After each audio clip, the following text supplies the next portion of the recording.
Do you have for a play full game? Entering team select screen. The Denver Broncos, the home team, are selected. Ready?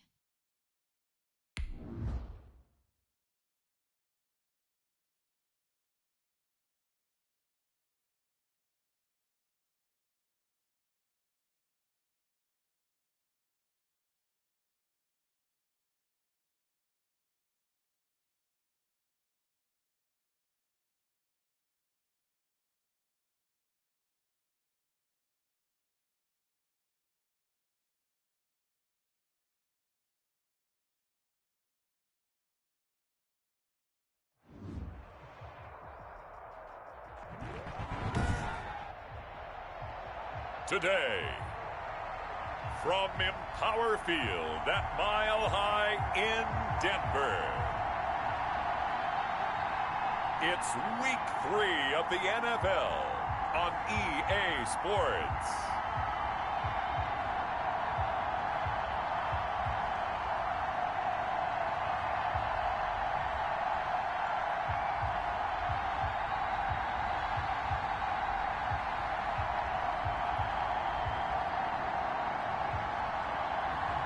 We'll see Drew Lock and the Denver Broncos taking on Tom Brady and the Tampa Bay Buccaneers.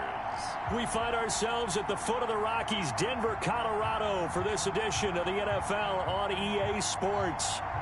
A moment ago, through a shower of pyrotechnics, it was the hometown Broncos taking the field as they get set to do battle with the Tampa Bay Buccaneers.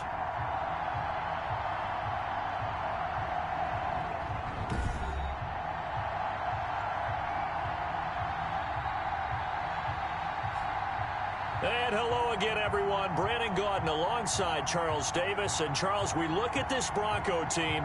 They were winners last time out, so they'll be looking, Charles, to make it 2 in a row.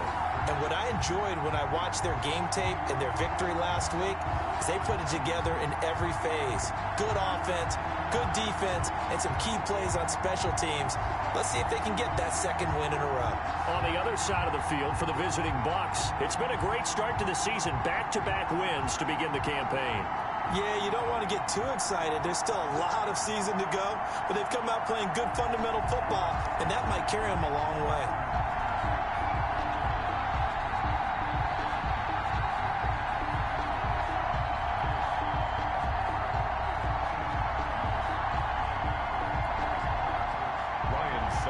Set to kick off.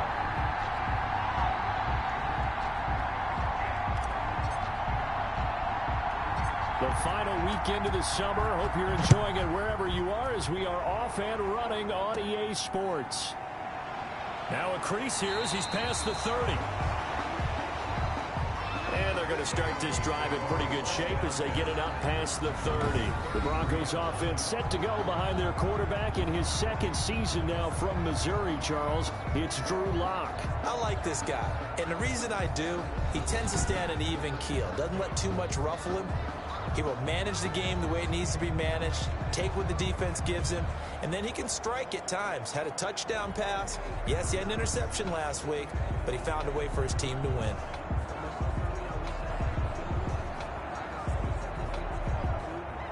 So they'll come up 1st and 10 now from the 33.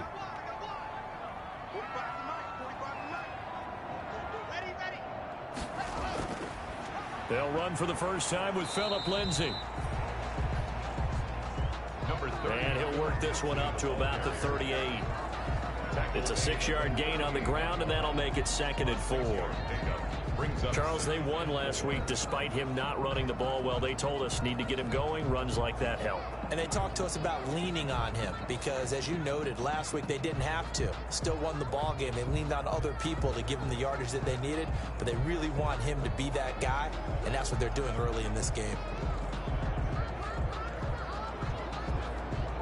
The last run got 6. Now 2nd and 4. Shotgun snap to Lock. And it's incomplete. Deshaun Hamilton, the intended receiver. And it's 3rd and 4.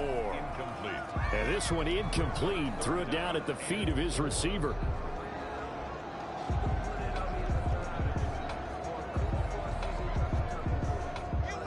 to avoid an early 3-and-out here on 3rd and 4.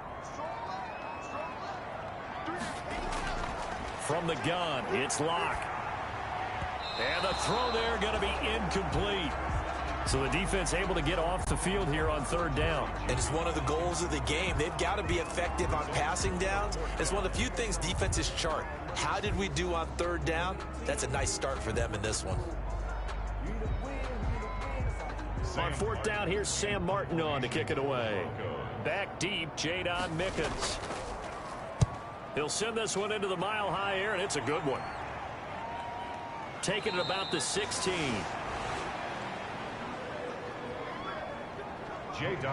We'll call that a 43-yard punt, 2 on the return, and the Bucs will get ready to go on offense.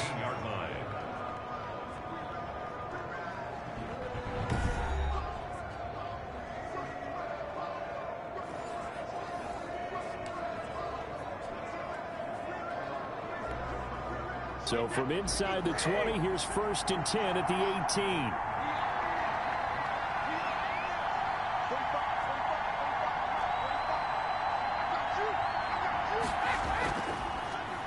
A first carry for Leonard Fournette. The rushing numbers for Fournette from last week. The hat trick +1, 4 trips to the end zone with his legs. And, partner, you know how all the guys do when they do that little symbol now about eating, right? Keep feeding me, feeding me. They just kept feeding him, and next thing you know, he kept getting in the end zone. Following the pickup of 4, here's 2nd and 6.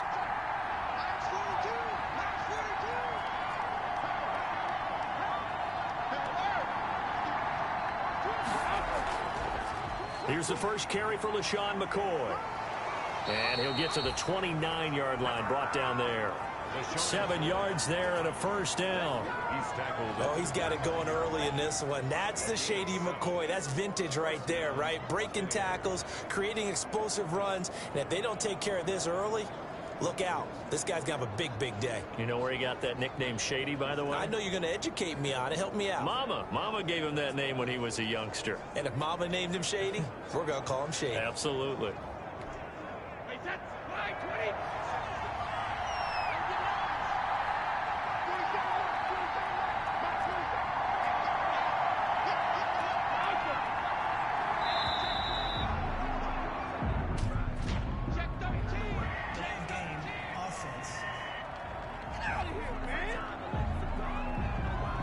So that'll back him up 5. The delay of game backs him up 5, 1st and 15.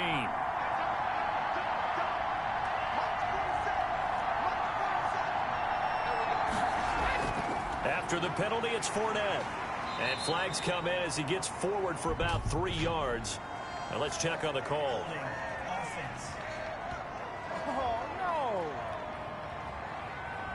So he was holding from that left tackle position. Everyone tries to keep their hands inside when they're blocking ever since they liberalized the rules where you can extend them out. But sometimes they get out a little wide and they get detected grabbing some cloth.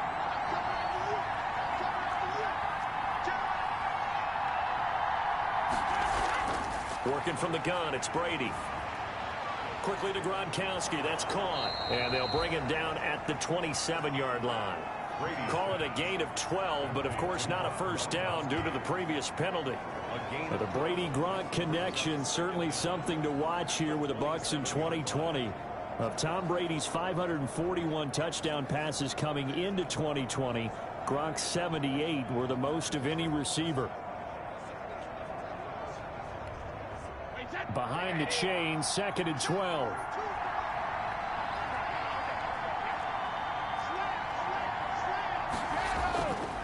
Here's a give to Fournette.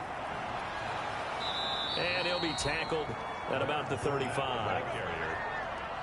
Another good run there for a guy who, remember, on Wednesday was named NFC Offensive Player of the Week for what he did a week ago. Yeah, and you know it takes some solid runs and some extra special ones in order to win that type of an award. I think he's locked in and wants to get it done a second time. A nickel set defensively for the Broncos here on 3rd down.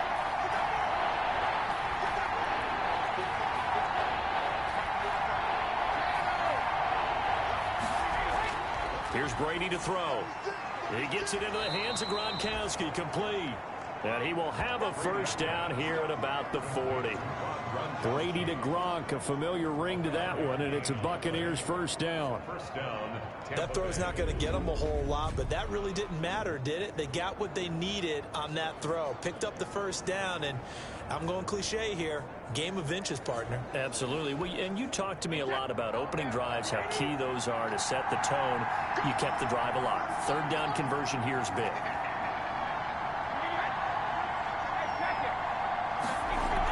Now a first down carry here for McCoy. And they get to him after a gain of 6 to the 46. That's a really nice job by them picking up the run blitz and detecting it and blocking it and turning it into a nice run. And a lot of times you think if you blitz a running play, you're going to smother it. But a lot of the blitzers, they come in a little bit high. They don't have great leverage, and they're easily blocked and turned to the side. 6 yards on that last play. Here's 2nd and 4.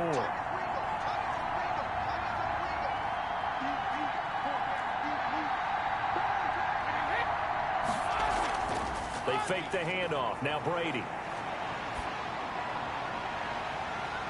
And that'll be incomplete.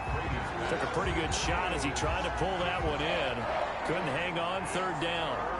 Brandon, we saw these defenders flying to the football in their win last week, and nothing has changed. They're still moving around quickly and forcing incompletions. Here's the 7th play of this drive. This is 3rd and 4.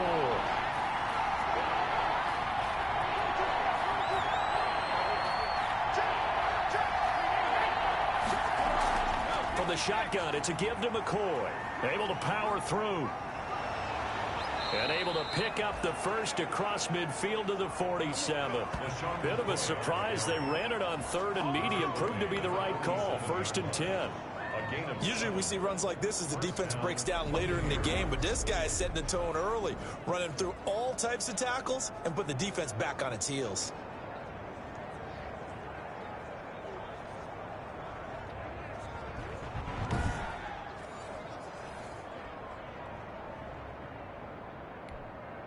So a 1st and 10 now in Denver territory at the 47.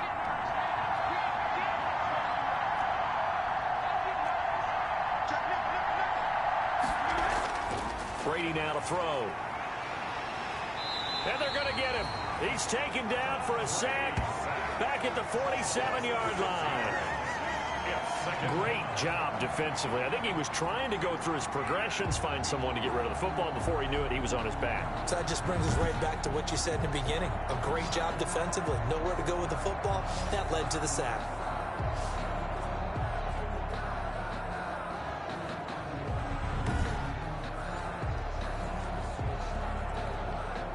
Protection certainly going to need to be a bit better here on 2nd and 16.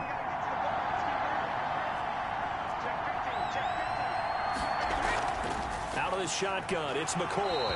And nothing doing here as this time the run maybe gets him back to the line of scrimmage, but that's it. No gain on the play this time, and it'll be a 3rd and long situation coming up. No gain on the play. Brings up 3rd down.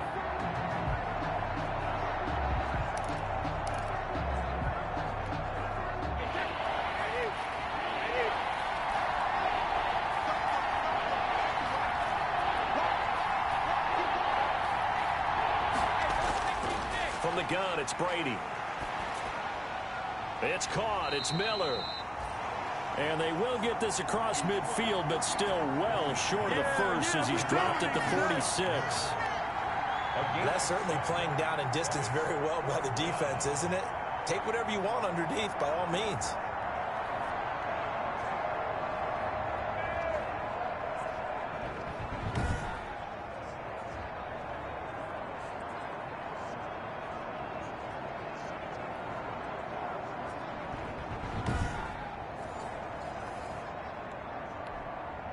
So on now is the Clemson man, Bradley Pinion, to punt this one away.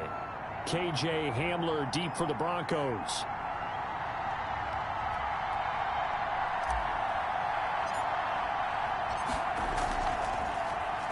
He was called on 3 times in the win last week as his first one here's away. And this will hit just beyond the goal line as it's into the end zone for a touchback. So now the second drive offensively coming up for the Denver Broncos. And a 3-and-out on that first drive. We'll see if they can do better here. They should have a better opportunity because the nerves should be settled now. That first series, everybody goes out with a little extra emotion. So now they get a chance to go back out and say, okay, now we're into the game. Let's go play and play as best we can. You almost get a mulligan then on that first drive? Sometimes it absolutely serves that way. You get a second opportunity. Nothing big happened. But then again, you didn't commit any mistakes either. Off you go. The pass there complete to Sutton. And up to the 35 before they're able to knock him down. A quick first down pickup. Good start after going 3-and-out on their opening drive. I know a lot of Denver fans are really excited about the possibilities for Cortland Sutton now that Drew Lock is entrenched as their starting quarterback. Remember, last season, the last 5 games with Lock as the guy in charge, the team went 4-1. I think they'll only get better and better. As for the season, Cortland Sutton had 1,112 yards and 6 touchdowns with 3 different quarterbacks. Just put the ball in his vicinity, and he'll make a play. Ball up to the 35 now as they come up on 1st and 10. Lock working out of the gun. It's his running back, Melvin Gordon. And he'll be out of bounds after getting this one across the 40. Just about every quarterback is trained to really look downfield first before you come back and make a nice, safe throw. And in this case, that's exactly what he did. Found his running back, let him create some space, and it turned out to be a nice play for the offense. Facing a 2nd and 2 after that last catch, good for 8 yards. They'll run. This is Melvin Gordon. And he'll only get a yard to bring up 3rd and 1. I haven't met a defensive coordinator yet that thinks 2nd and 2 is a fun situation to try and defend. Playbook is wide open for an offense, partner. Nice job. Hold him to 1 after that 8-yard pickup on 1st down.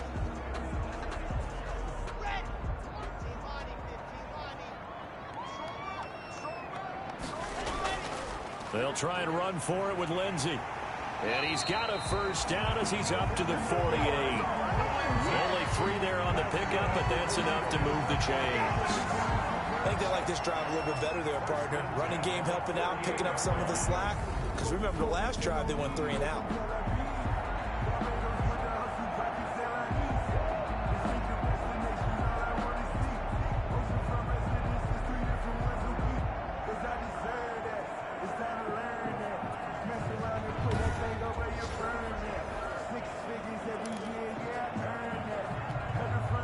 Two first downs have them up near midfield now on 1st and 10.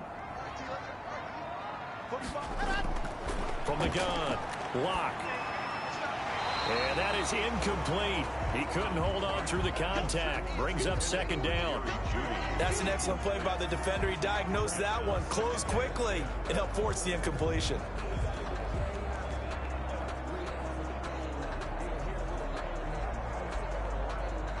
So now 2nd and 10 after the incompletion on 1st down. To throw again. Lock on the slant, completes to Sutton. And this is going to lead to another 1st down as the tackle's made at the Bucs 40. 12 yards there and a 1st down. For Sutton, the receiving numbers from last week's game. 4 catches, 86 yards, and a touchdown. Having a nice season. Number 8 in the league in receiving yards. And not just making his team happy, but anyone who's picked him in fantasy football.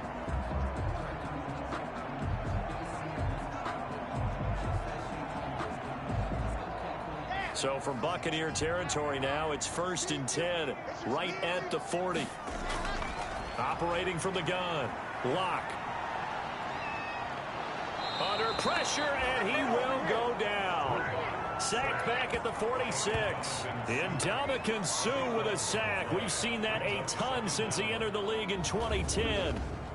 And, partner, it's safe to say that the secondary really contributed to that sack. Yeah, nickel set, 5 defensive backs. They covered everything. Nowhere to go with the football. But my question is, why didn't he throw it away?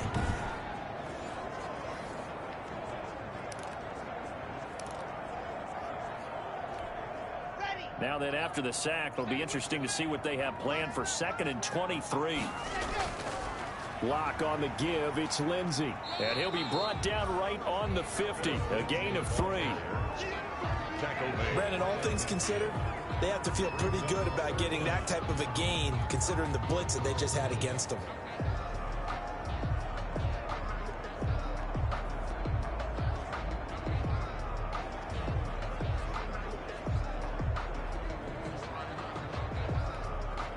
Ninth play of the drive now on 3rd and a country mile. From midfield, here's Locke. That's complete. It's Gordon. And this time he's able to take it down to the 42. That'll bring up 4th down. They wind up getting 8 yards, but they needed more than that. We can make this one pretty simple. Locked up all of his progressions downfield, forced to get it to his running back. But how about the way they ran to the football and knocked him down to force a 4th down?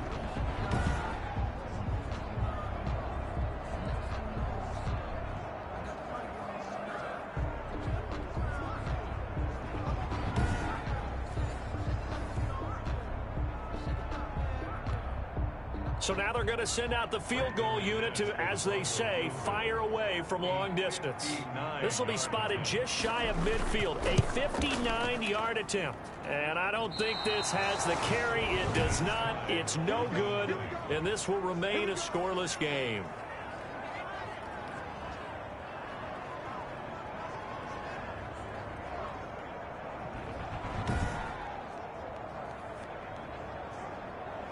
Tampa Bay, they're getting ready to set up shop here for their 2nd drive. And they had a long drive going last time, but it stalled out. But still, maybe something positive to carry forward from that last drive. Well, a few different things that you carry forward. Number one, as you noted, they were moving it pretty well, so that gives them a lot of confidence. The second part is, keeps your defense off the field, gives them a chance to rest up a little bit. And last but not... Pressure, and he's going to be taken down. They sack him back right around the 44. Jeremiah Tauchu showing his strength and quickness there, a loss of 4. Well, that play was the very definition of fast, quick, and in a hurry. Suddenly, he was there. Yeah, blink of an eye, that happened fast, and a big sack. 2nd and 14 as they've got work to do here after the sack.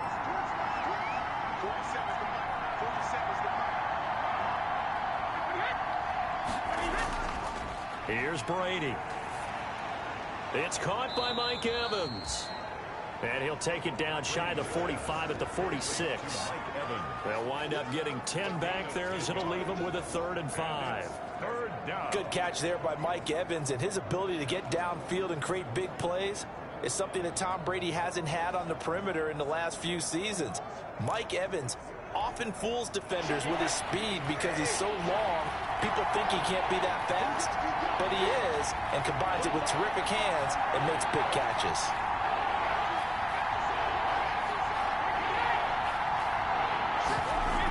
On 3rd down, here's McCoy.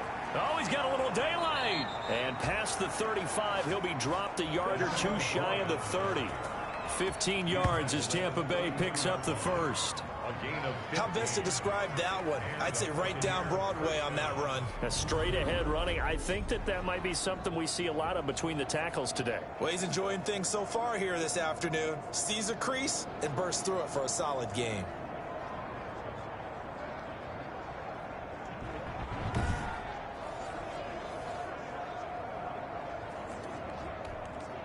From the 32 now, here's 1st and 10.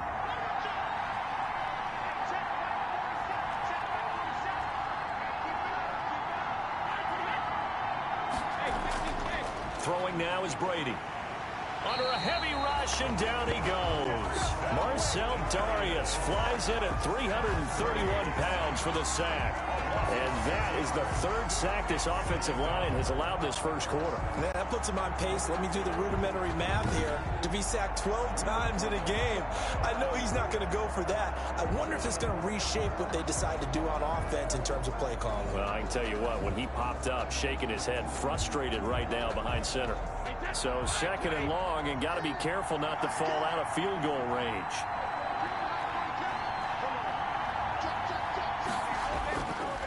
A handoff off to Fournette. And he'll snag about 5 yards down to the 32. Leonard Fournette on the A quick burst there, and he nicely bit off a pretty decent gain.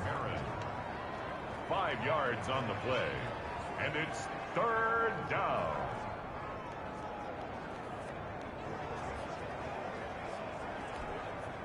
Third and 11. And some extra depth to the secondary here. They're in the dime.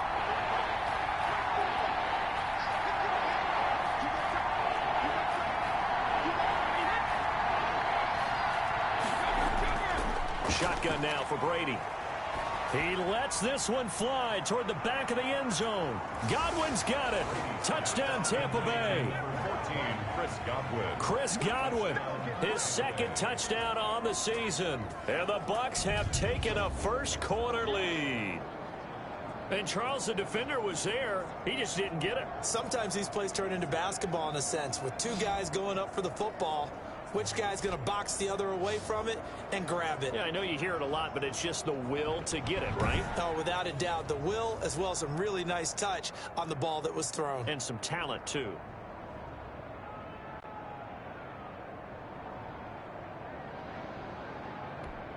Ryan Suckup on for the point after.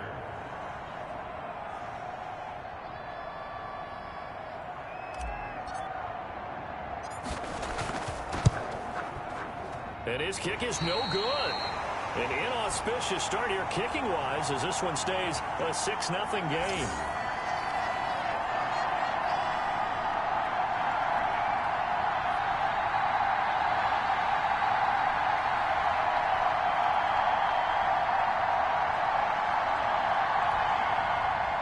Ryan Suckup set to kick off.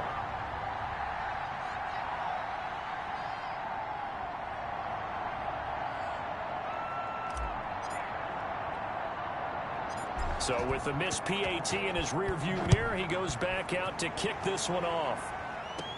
KJ Hamler returning it. The lane opens here. He's past the 30. The Broncos take over first and 10 at their own. Now Cortland Sutton and the rest of the offense getting ready for their next drive. The early returns for him, very good to start this season. Interesting to see if he can keep up that torrid pace. Yeah, when you're talking about averaging 100 yards a game as a receiver, extrapolate that over 16 games, and you're having a monster season. So, yeah, you love what he's doing early, but I think it's got to go back to the offseason, doesn't it? It's got to go back to the roots, spending time with the guy who's going to throw the ball to him, spending time watching tape, spending time reading defenses, and, of course, getting himself ready to play. On first and 10, here's Locke. And he hits his target, Deshaun Hamilton. And he takes it all the way down to the 3. A big play there on the catch and run. 66 yards. Well, partner, I'm not sure how this drive's going to end, but how about the way they flipped field position there? A nice attacking play. They picked up a heck of a chunk of yardage.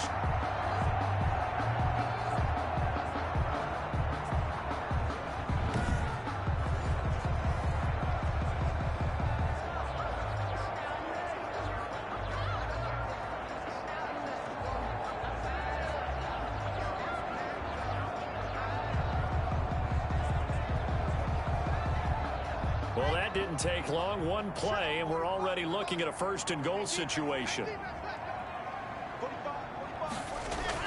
They'll try to run with Lindsey. They're able to get a couple here, but won't get across the plane as they stop him right around the 1. He was a second-round pick. Many scouts thought he could have gone higher than that. And I was one of them. Even though I don't scout for any particular team, I had a first-round grade on him. And frankly, I'm surprised he lasted to the second round. They got a steal with this player. They added a lot of talent to a roster that really needed an infusion of youth. They got a very good infusion of youth. And they didn't really reach to get anyone as well. They stuck to their draft philosophy, got the best players they... And he will take it in for a Bronco touchdown. Andrew Beck, his second touchdown on the season. And the Broncos are an extra point away from taking the lead. And when the smaller guy can't power it across the goal line, Charles, sometimes you need to go with a fullback. They did. It worked. What's that thing about force and mass? How's that? Oh, yeah. Force equals mass times acceleration. Oh, that's big-time stuff. That's from the same guy the apple dropped on his head, right?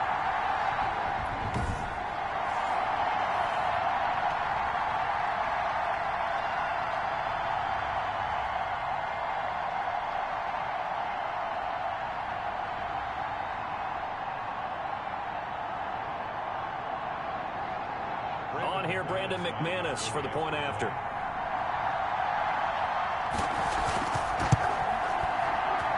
So he missed his lone field goal try, but he's got this one as that extends their lead. Scoring summary, 3-play drive, and it ends with a 1-yard touchdown run.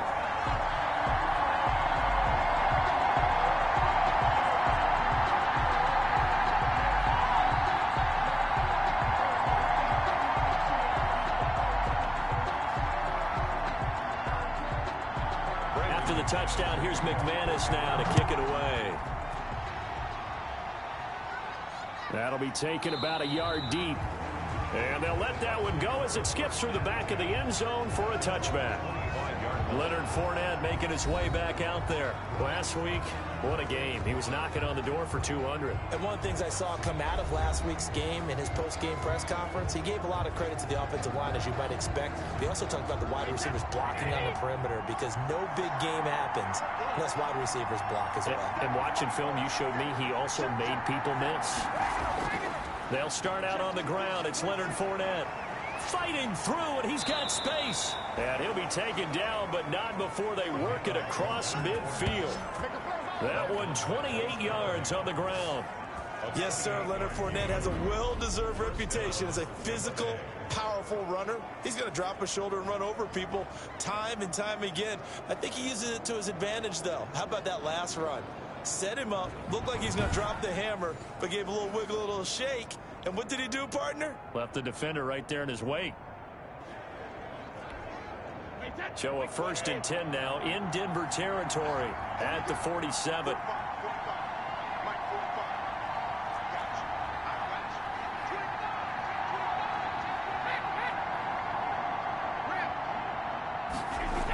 They'll keep it on the ground with McCoy this time. The tackle made that time by Bryce Callahan. Well, sometimes you just have to give credit to the defense. Great job there at the point of attack, holding up. They won their battles at the line of scrimmage, left him no space to try and run. A really nice job swarming to the ball carrier.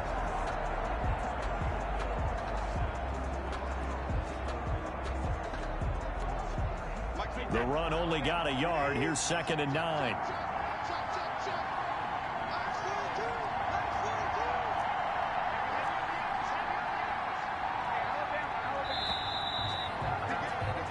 After one, a 1-point game, 7-6. Broncos 7, Buccaneers 6.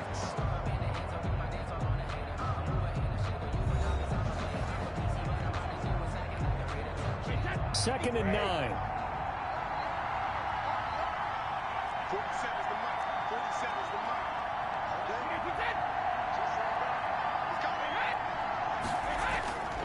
From the gun, Brady.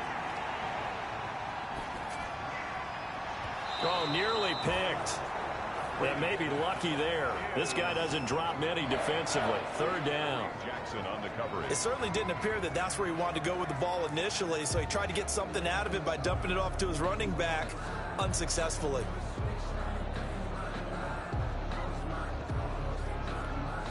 The Bucs on 3rd down. They've been near perfect. 4 for 5 to this point. This is 3rd and 9.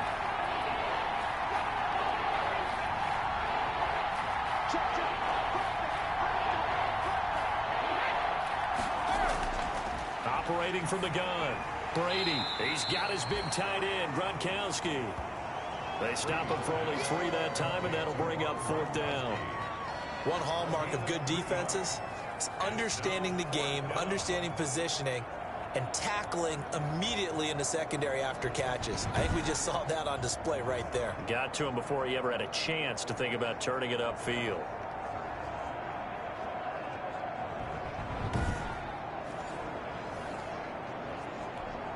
Here's Bradley Pinion now as he'll punt it away for the 2nd time.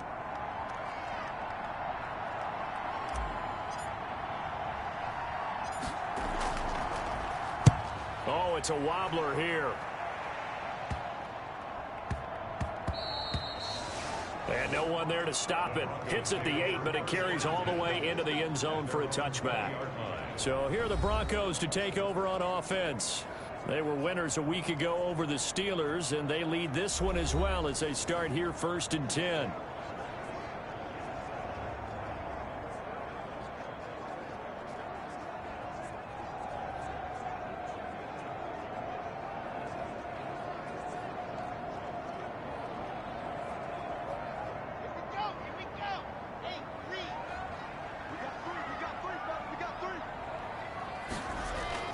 The drive will commence with a run by Lindsey. He'll get about 3 as he's taken down at the 23.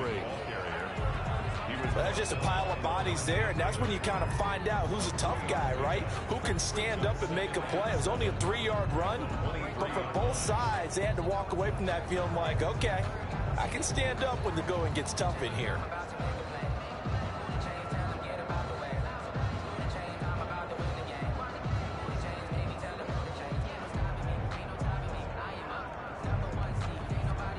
Now 2nd and 7 from the 23.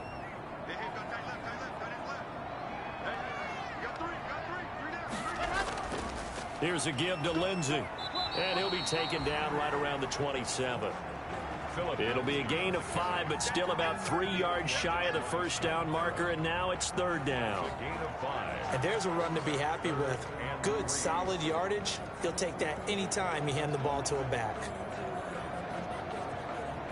The Broncos on 3rd down. Just 1 for 3 thus far. Here it's 3rd and 3. Shotgun snap and a give to Lindsey. And it would appear he's going to be short of a first down as he's stopped right around the 29. Just a 2-yard pickup, and that should necessitate a call for the punt team here on 4th down. This team doesn't mind running the ball in any situation, and I thought he was going to get the first down the way the play developed, but the defense closed in and stopped him just about a yard short.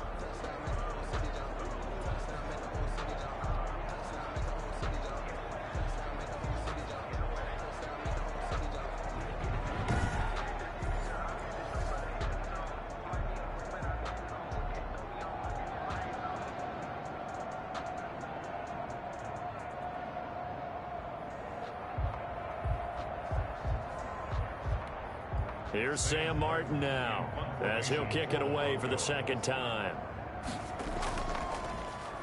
46 on his first kick. This one in that neighborhood as well. So a change of possession here on the punt. And possession will switch hands 1st and 10. The spotlight now focuses on the quarterback, and that's Tom Brady. And maybe he's starting to wave the white flag a little bit. He's playing pretty well, but the pressure, it's got to him. Has to find a way to step around it, step through it, or just handle it. Because, as you mentioned, he's having a pretty good day overall. Just the hits keep coming and taking those sacks. That's not the way that they want to finish a ball game with their quarterback on the ground so much. He'd like to stay upright. When he's been upright, he's been pretty good. They'll start on the ground with McCoy. A gain of 3, 2nd down. Yeah, I don't know if it's exactly a win-win, but if you're on offense, you'll take that kind of a run, all right? It was kind of stacked up, found a little bit of yardage, and frankly, they're pretty close to staying on schedule on offense. The playbook is still open for the coordinator.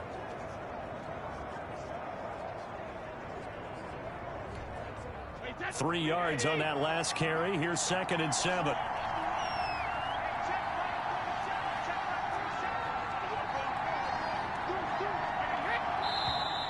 Now whistles here before the snap. Looked like one of the Bucs may have moved. That's going to set him back 5 yards. And that false start penalty certainly not helping their cause here. 2nd down and long. Fournette running out of the gun. And he'll be corralled right around the 34. 12 yards there and a first down. He was taken down by Mark Barron. We use the word relentless a lot with guys who are aggressive on the field. In this case, it really fits, doesn't it? How about his ability to break tackles and his feet never stop moving?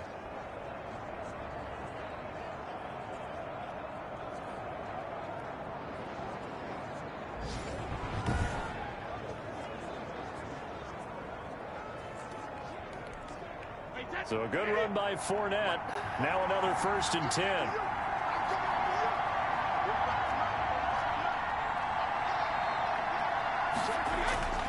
From the gun, Brady. And the tip there altered the ball flight, and it falls incomplete. It'll be 2nd down. Really nice play by the guys on the defensive side of the ball, but for the guys on the offensive line, they're doing a nice job of trying to protect their passer. But when a guy hops in the air and goes airborne to try and knock one away, it's difficult because you can't reach out and grab him. That'll be a holding penalty. So all you're trying to do is make some type of a play on him, make some type of contact to try and get his arms out of the sky. On 2nd down, here's Fournette. And he's across the 40, 3 extra yards to the 43. That'll leave them with a 3rd and 2 coming up. They got 8 yards there.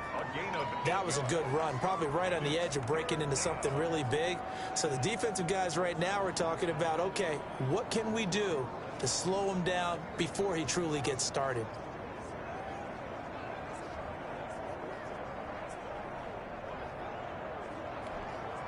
A couple extra tight ends in the formation here as they line up 3rd and 2.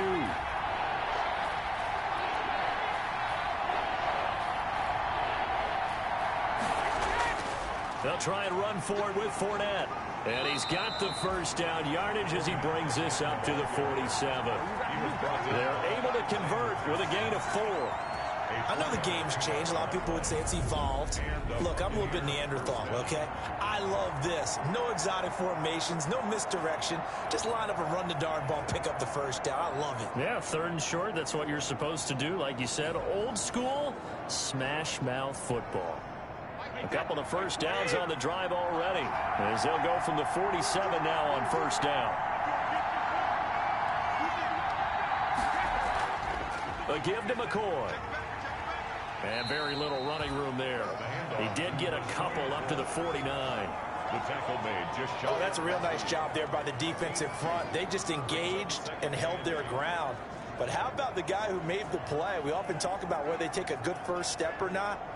Many times you just don't take any step. Just get your feet moving, get your body going, and then once he made the read, he was able to make the play.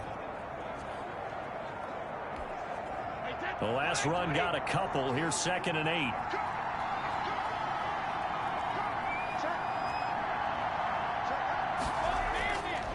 Now they'll throw with Brady. A quick pass here to Godwin. And this time he's able to take it down to the 42. 9 yards to pick up there, and it's a 1st down. This has to go down as one of the simpler routes in the playbook, but oh so effective.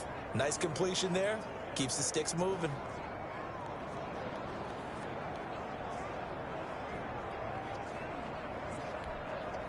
So a 1st and 10 now in Denver territory at the 42-yard line.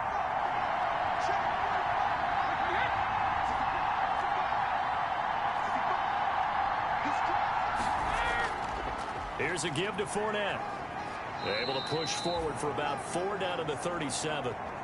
Leonard Fournette on the carry. Well, on every play call, you realize it's not going to go for a touchdown. So a lot of your calls are setting things up for maybe later in the game, trying to establish the inside run with toughness now, hopefully get to the perimeter later. And let's face it, you could do worse than a 4-yard run on 1st down. From the 37, they work on 2nd and 6.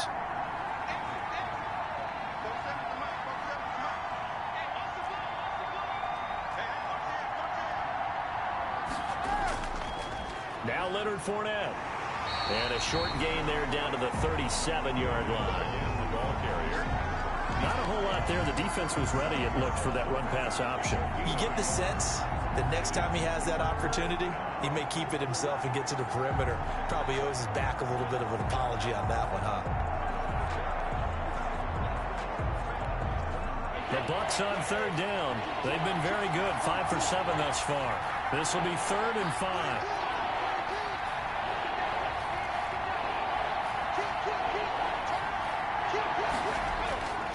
Operating from the gun, Brady, and that's going to be incomplete. The coverage too good there. The contact popped the ball free, and it's 4th down. As his old brain remembers, when I see 5 wide receivers on the field as a defender, I know the ball's coming out hot. They expected it and got there and popped it free. Now Ryan Suckup will come on and try the field goal. This from 54 yards away.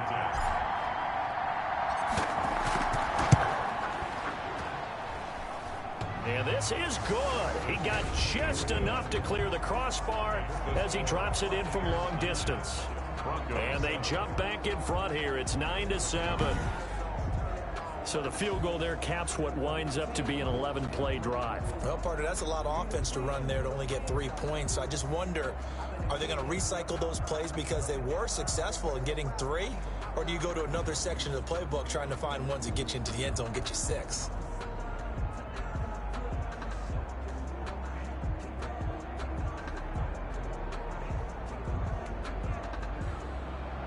Ryan Suckup set to kick off. Suckup now set to kick it off following the made field goal. And the mile-high air in full effect as that's out of the back of the end zone for a touchback. Out there to start their next drive, Phillip Lindsay and the Broncos. They've given him some touches. They haven't had a lot of success on the ground. Do you maybe keep going to that well, or do you mix it up more? I think you mix it up more, try and loosen things up. Get the defense to react to other people, other plays, but don't forget about it. That's your horse. You know, Secretariat lost twice in his career. So educational. That's very true, kids. Look it up. Locke and the Broncos going to come up 1st and 10 at their 25-yard line. He'll hand this one off to Gordon, and he'll be upended at the 28-yard line. Just a 3-yard gain there. Look, all any running back wants is a little bit of room, a little bit of space in order to maneuver. But he also understands how difficult it is for his offensive line up front. So if they give him any space, he realizes his job to make more out of it than what they give him. Picks up 3 on that carry. Here's 2nd and 7 now from the 28. Faking the give to Lindsay. Here's Locke. And his throw's going to be incomplete. From the snap, he certainly looked like he knew where he wanted to go with the ball, but surprise, that guy was covered. So that took his attention elsewhere to no avail.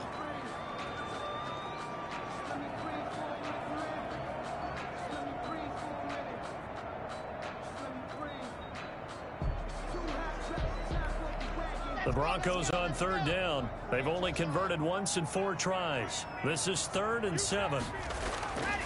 From the gun, Locke. And this is going to be incomplete. You can tell they wanted to get that ball downfield, but they had nothing working in the secondary, so he dropped it off to the running back. That one ended up incomplete.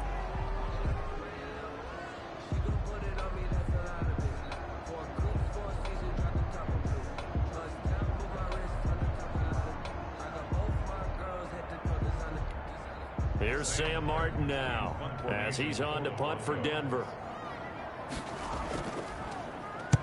He's been a busy man here in this first half as he gets it away. On the return is Mickens. Good blocking there, nearly sprung him. As it is, it'll go as a 19-yard return. And this offense takes over in great shape right at the 50, 1st and 10. Leonard Fournette making his way back out there. And he's well on his way to a 100-yard game. He's already more than halfway there. We're only in the 2nd quarter. And what I've always loved about running backs is they'll tell you, I had no idea how many yards I had. Right. Those guys have an innate sense of where they are in a ball game and how many yards they've accumulated, because you know they're always working towards 100. He's been working well towards 100 here. And that play will go nowhere. Losing yardage back near midfield at the 49. They'll lose a yard there, and it's 2nd and 11. I like the strategy. Extra tight ends, extra beef. They want to run the football, but that means they probably want to run it inside. If you get strung out on the perimeter, you're in peril. Yeah, we saw the result, negative yardage.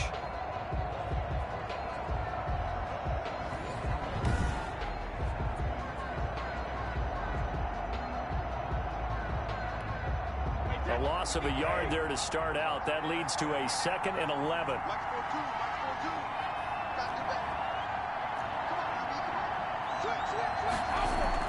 From the shotgun, it's a give to McCoy. And he's got it across midfield and into Denver territory. 2 runs in a row, but only 2 yards to show for it. Some of the most unselfish players on any football team, defensive tackles, because we ask them to just eat up blocks and allow other people to make tackles. But when he can make a play himself, as we just saw there, that's a big day.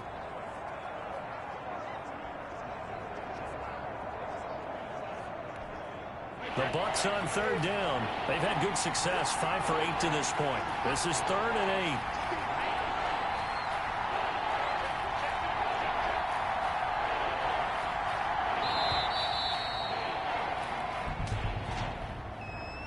Delay of game, offense. What was that run? And that'll set them back 5. After the delay, they're backed up even further for 3rd and long.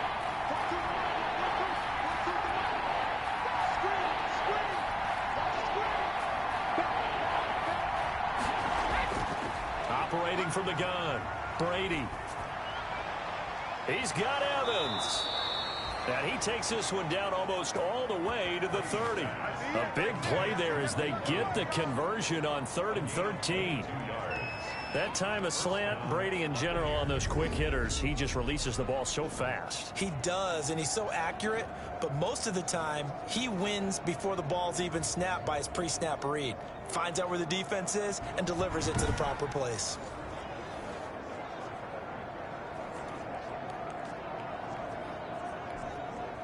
Line of scrimmage, the 31 now on 1st and 10.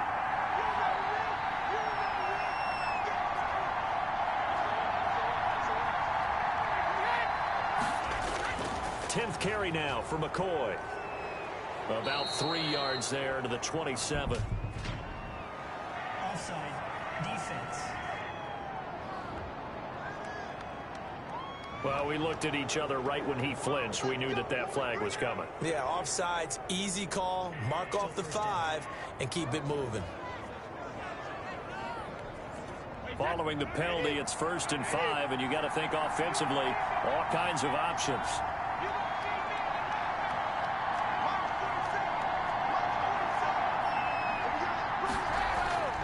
On play action, now Brady. And Brady, the tight end's got it. And he's going to be out down inside the 20 at the 15. It's a gain of 11, and the Bucs have a 1st down. Nice job there of utilizing his big target, and he didn't overthink it. Understands the catch radius, understands that he knows how to use his body to keep defenders away from the ball, and puts it right out there for the nice pickup.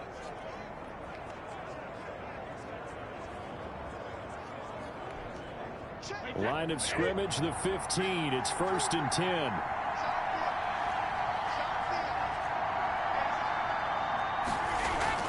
Out of the shotgun, it's McCoy.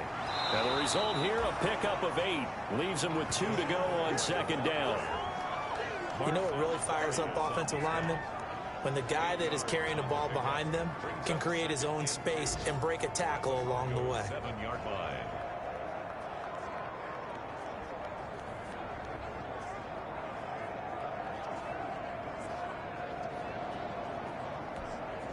Second and 2, 1st down marker at the 5-yard line.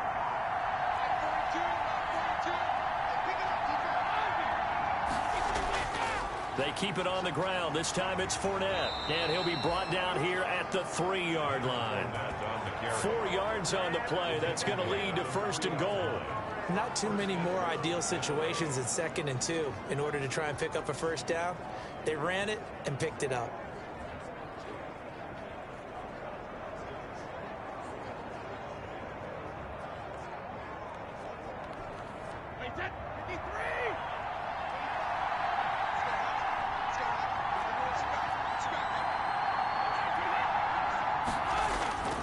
They'll try to punch it in with Fournette.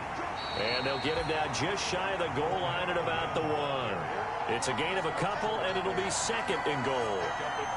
Looking at this now, you got a couple more cracks here this close. Sneak it? I don't think you even go into a huddle. Just line up, snap it, and fall in behind those guys into the end zone.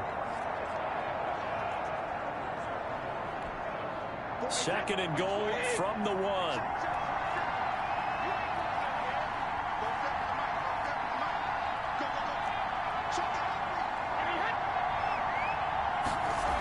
They'll try and run it with McCoy.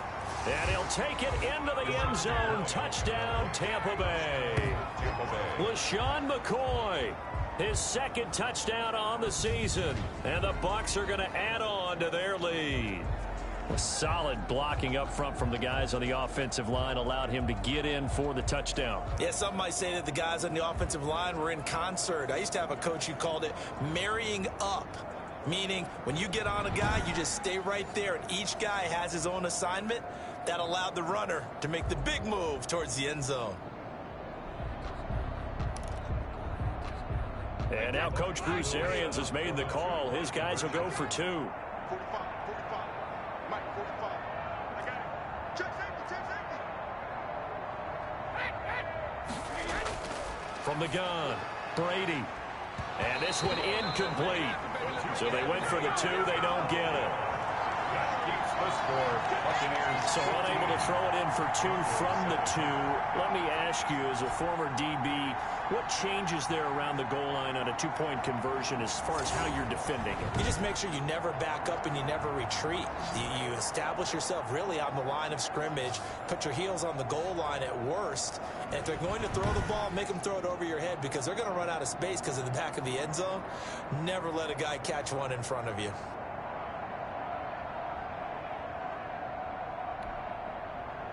Ryan Suckup set to kick off.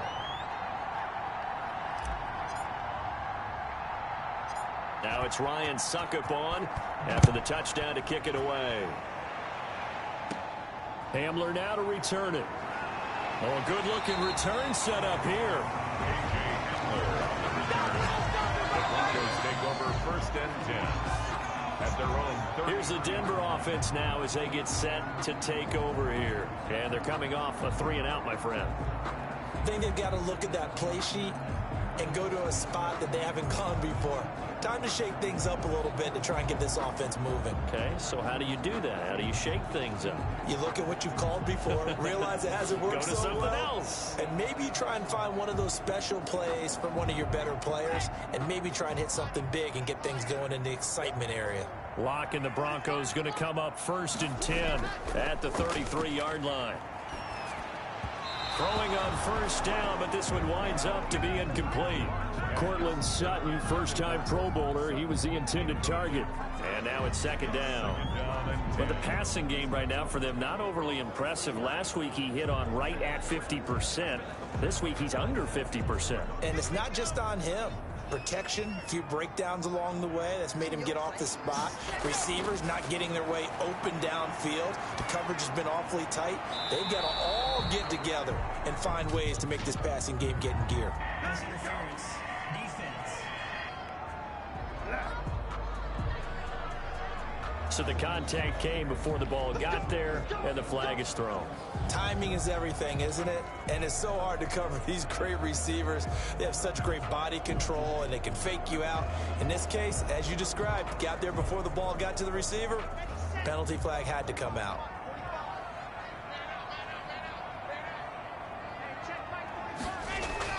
On 1st and 10, it's Lindsey. And there just continues to be nowhere to run. He's bottled up again at the line of scrimmage. No gain on the play. As usual, the hallmark of a good run defense, linebackers making plays near the line of scrimmage. Absolutely nowhere to run there. So after the run for no gain, here's 2nd and 10. Operating from the gun, Locke. He's got his big tight end, Fant. That throw good for only a couple. It brings up 3rd down. That was an okay hook up there with his tight end, but unfortunately, they didn't get the kind of yards they had hoped for. That's going to bring up 3rd down.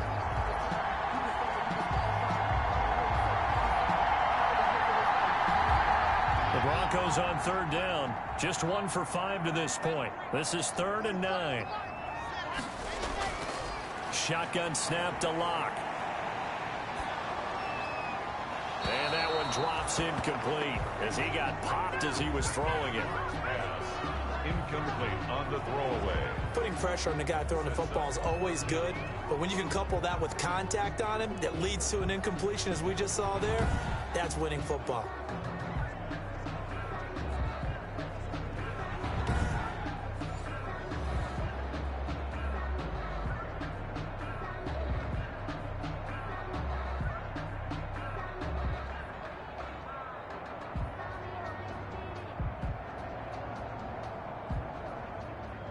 Here's Sam Martin now, as he'll punt it away for the 4th time today.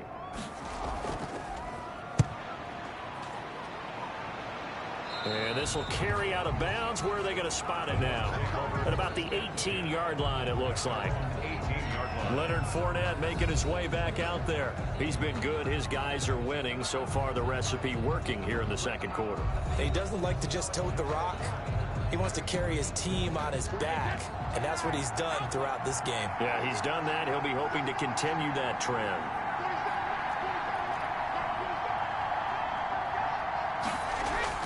They'll start out on the ground. It's Leonard Fournette. This will be a short gain of 3 before he's brought down at the 22. Josie Jewell. Give credit to the defense for stringing that play out, and they gave up no cutback angle. You know he was trying to dart through. No place for him to go. A nice job there, only giving up a 3-yard gain.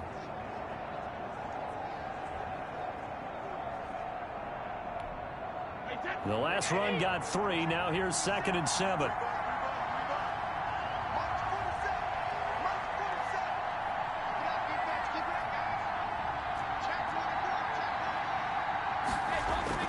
A shotgun give to Fournette. A 1-yard gain there following the 3-yard pickup on 1st down. The tackle by Draymond Jones. And we've hit the 2-minute mark in this first half of action.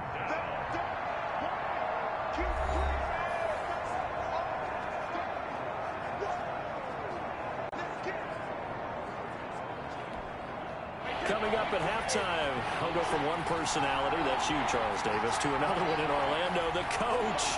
He'll have stats and scores from around the NFL. You and Jonathan Coachman both larger than life. No doubt about it. But you're stuck with me in this booth, yes, and he's miles away and smiling. And happy. Brady on target to Gronk. 1st down, Buccaneers. And there's a nice catch there by Rob Gronkowski, and we all know the story. Came out of retirement, got himself traded to Tampa Bay from New England in order to reconnect with his favorite quarterback. And no one has caught more Tom Brady touchdowns than Gronk, and he expects to add to that total in Tampa Bay. From the 32 now, here's 1st and 10.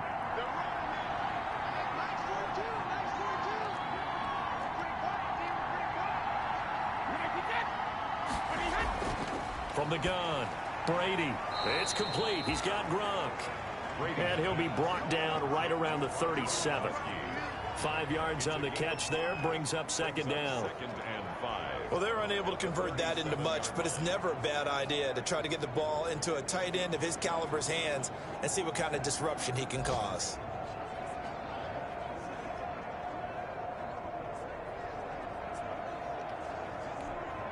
Here's 2nd and 5 now from the 37.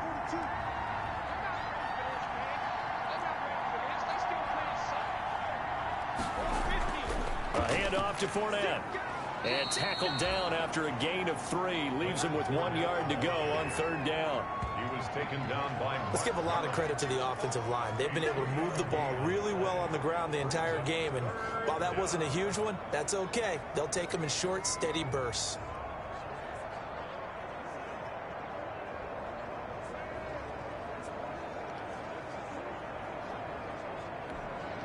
And Charles, a couple extra defensive backs in here on 3rd and 1. Not expecting them to run it at all.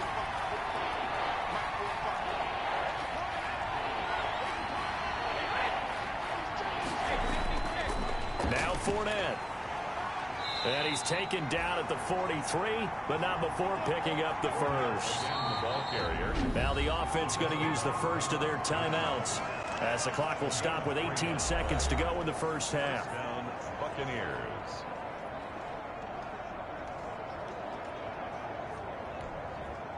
A couple of first downs, has the football position at the 43 as they come up 1st and 10.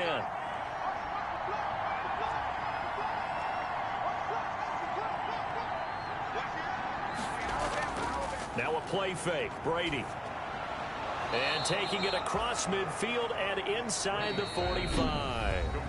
The Bucs going to go ahead and use the second of their timeouts as they'll stop the clock with 12 seconds to go in this first half.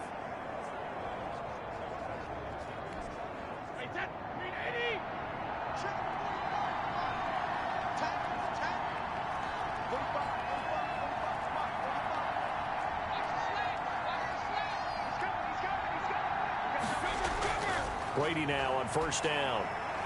That's complete to his receiver, Godwin. And they went the wrong way there, losing yardage back at the 43-yard line. He was unable to shake free there, and they'll cover him for a loss of a yard. 43-yard line. So on 2nd down, the field goal unit is on here as they try to get 3 before half. They spot it on the midfield stripe, so it is a 60-yard attempt here.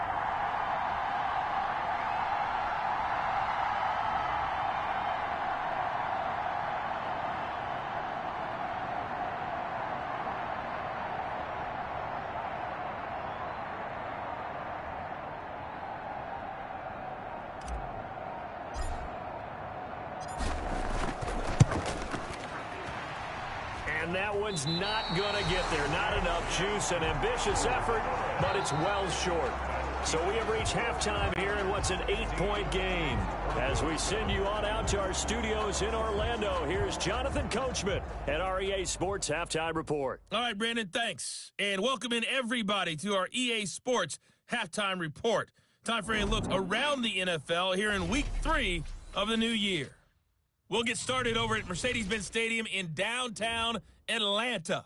And as they approach halftime, it's the Bears who are out in front. Anthony Miller, a touchdown reception. From there, we head up to Foxborough to check on the Patriots at home at Gillette Stadium. And they were winners in that one over the visiting Raiders. 42-30, the final score. Lastly, let's check on one final game for you. And they've got the lead in their ball game over the visiting Carolina Panthers. The Chargers still in a dogfight, but this would be a good victory for them if they could get it. In the game you're watching, it's who else? Tom Brady with a strong first half. His guys have the lead as we'll hand it back over to our commentators, Brandon Godden and Charles Davis. Okay, Coach, appreciate it. A one-touchdown game here as we get set to resume play in the second half.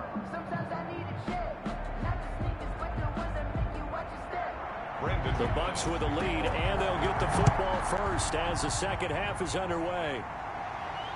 Taken about 7 yards deep, and no fireworks to start the half. This will be a touchback. So here are the Bucs to take over on offense. They've won 2 straight, and they lead this one as well as they come up on 1st and 10.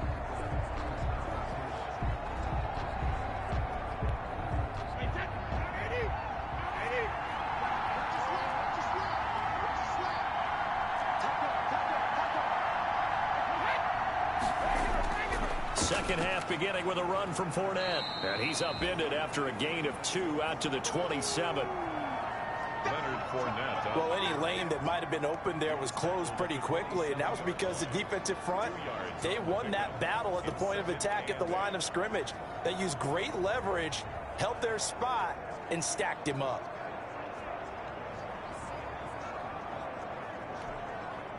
They'll break the huddle, come up on 2nd and 8 at the 27-yard line.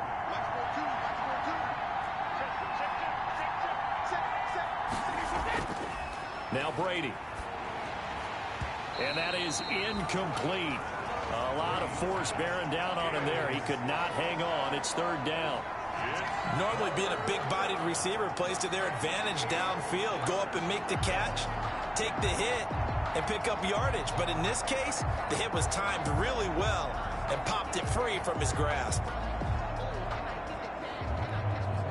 So the failure to connect on 2nd down, that leaves him staring up here at a 3rd and 8. Working from the gun, it's Brady. Into heavy traffic, and it's intercepted. Trevor Williams with a pick. And the return here is stopped at the 35-yard line.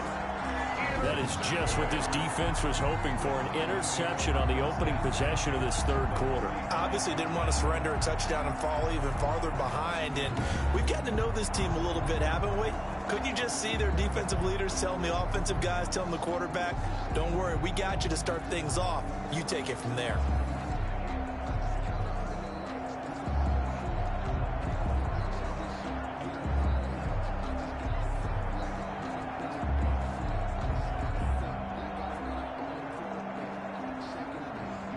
Ball up to the 35 now as they come up on 1st and 10. After the turnover, here's Locke. Got a man open. It's Sutton. And brought down, but not before they're inside the 25. The Bronco first down there, 12 yards on the play. At the 23-yard line.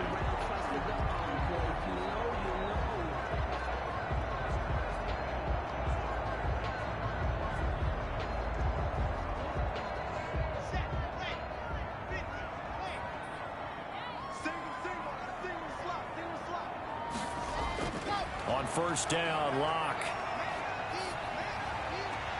His throw caught right around the 6. And he'll be out of bounds about a half to a full yard shy of the 5. 17 yards is the pickup there for number 17. How about a guy proving his worth in different ways? Had a big play in the run game to play before. This time, they go right back to him in the passing game, and he comes through with yet another big play. That's why you work out so hard in the offseason, so you can stay on the field and accumulate big plays.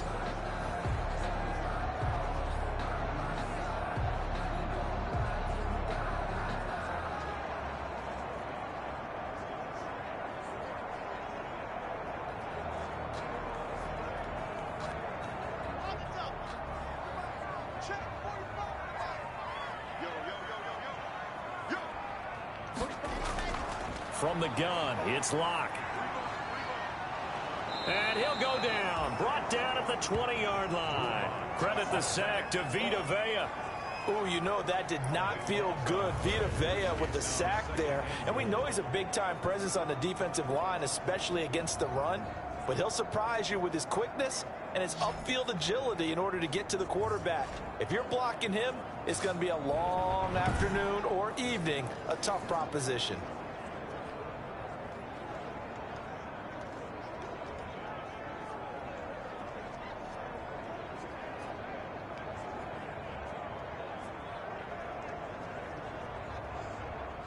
First down, a bit of a disaster, and now on 2nd and goal, back even further.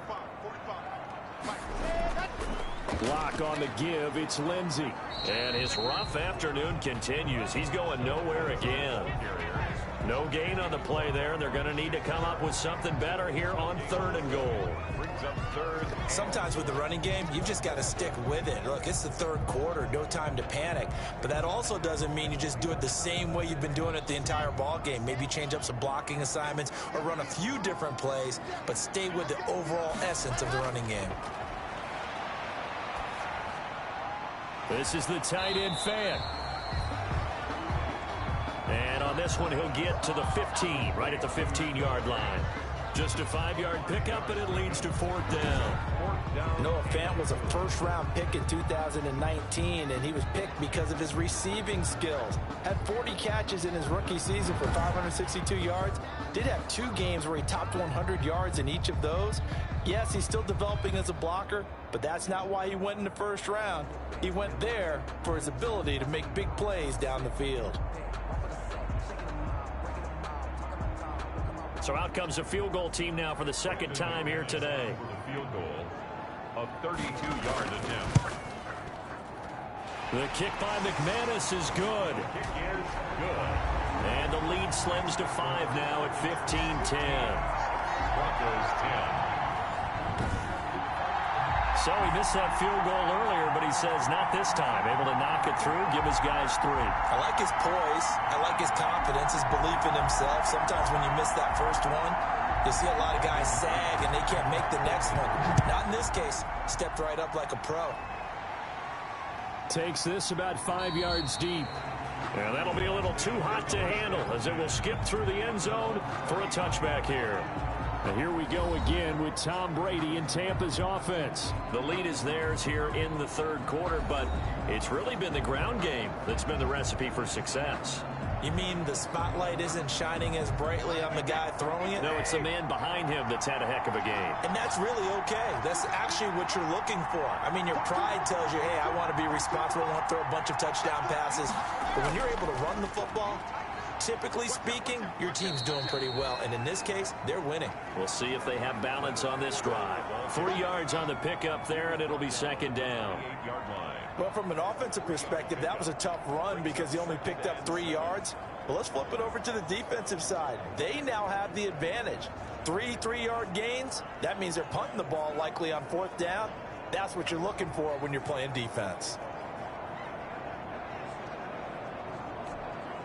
Here's 2nd and 7 now from the 28.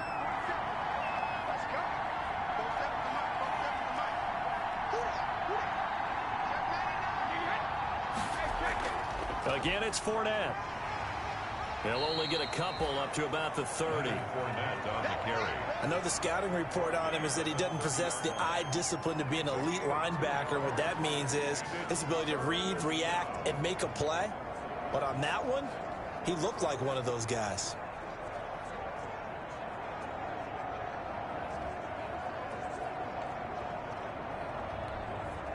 And on third down, a nickel formation here defensively.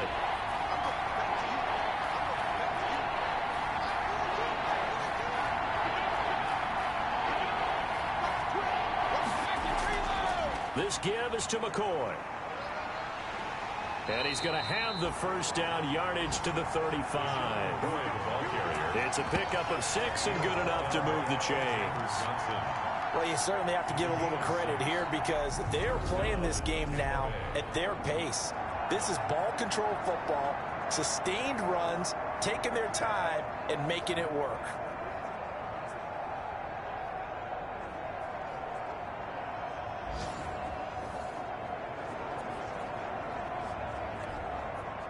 Ball up to the 35 now as they come up on 1st and 10.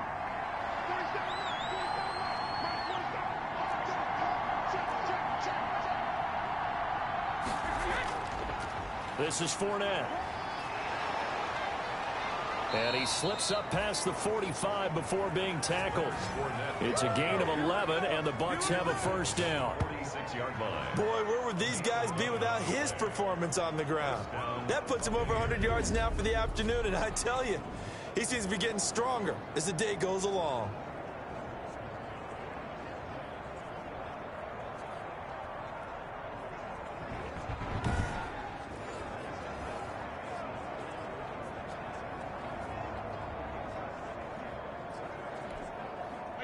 Couple of first downs to kick off the drive. Here's 1st and 10 up at the 46.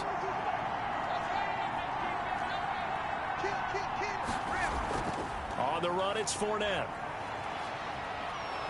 And he's got it across midfield and into Denver territory. Just what you want on a first down run. Call it 8 yards. And it's 2nd and 2. Brings up 2nd. This drive is pretty clear. Almost feels like old school fundamentals, doesn't it? Want to impose their will on the defense. What's that, 5 straight runs? Yeah, 5 straight carries to start this drive. And like you said, the way it's working, they may just stick with it.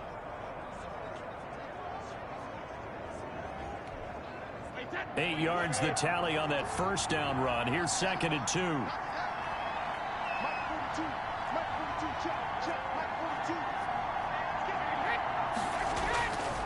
From the gun, it's Brady. And this is caught by Evans. And this is going to be another first down as they'll make the tackle at the Broncos 35. 11 yards there, first down. First down. Mike Evans has been so good downfield. I think that sometimes we end up taking him for granted. When you look back at what he's done each year in the league, he's been a 1,000-yard receiver each and every time. Now paired with the prolific Tom Brady, those numbers could really jump.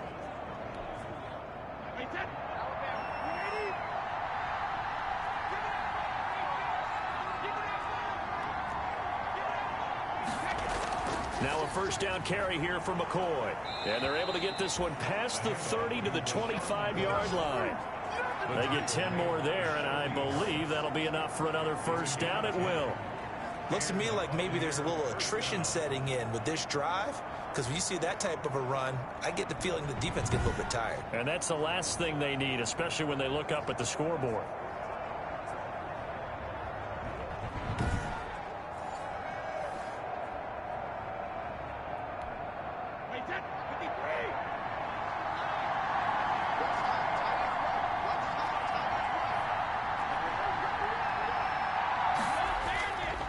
Fournette, a first down carry. They get him to the ground right on the cusp of the red zone after a pickup of 5 or 6. He's brought down. That's a strong pickup right there on first down. And as this drive goes on, we're seeing an offensive line and running game imposing its will.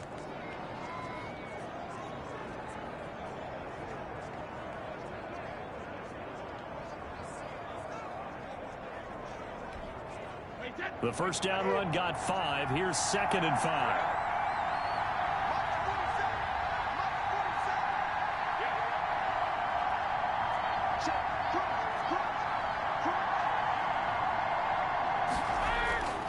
They'll run it again with Fournette. And he'll be down close to the first down marker as he gets this to the Broncos' 13-yard line. 7 yards there and a first down. I hope we give enough respect to the big guys up front because they have been getting it done on this drive. The holes have been large, and they've been barreling through them, picking up first downs.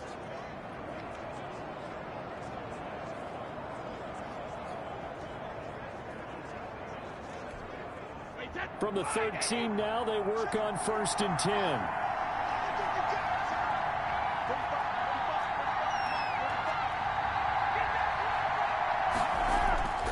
Here's Brady to throw. Quickly to Gronkowski. That's caught. And they'll go backwards here, losing yardage to the 14. He was unable to shake free there, and they'll cover him for a loss of a yard. Sometimes it pays to be lucky rather than good. That was not even the intended receiver on that pass. But still able to haul it in for the reception. 14-yard line, 2nd and 11.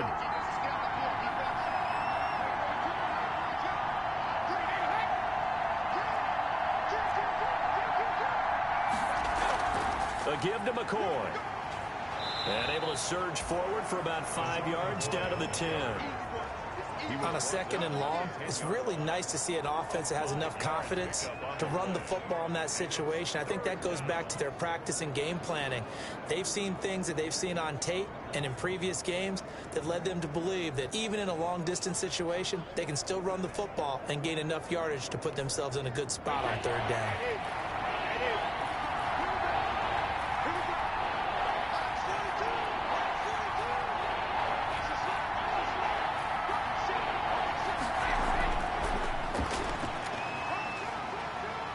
He can run for it, and he will. And he'll be brought down well short of the first at about the 9-yard line. The keeper nets him only a yard, and that's going to bring up 4th. Anytime you decide to use your quarterback as a runner, most of the time when you design a play, you're expected to break a little bit bigger than this one because when you run him on short gains, your risk-reward and him taking hits, I'm not sure that's the payoff they were looking for.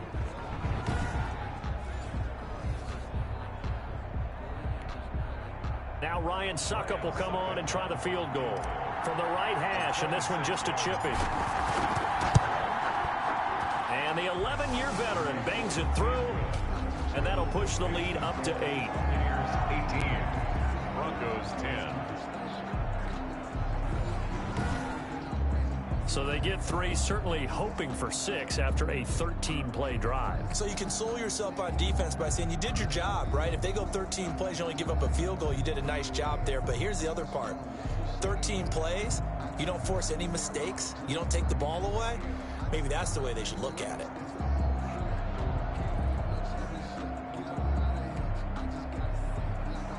Ryan Suckup set to kick off.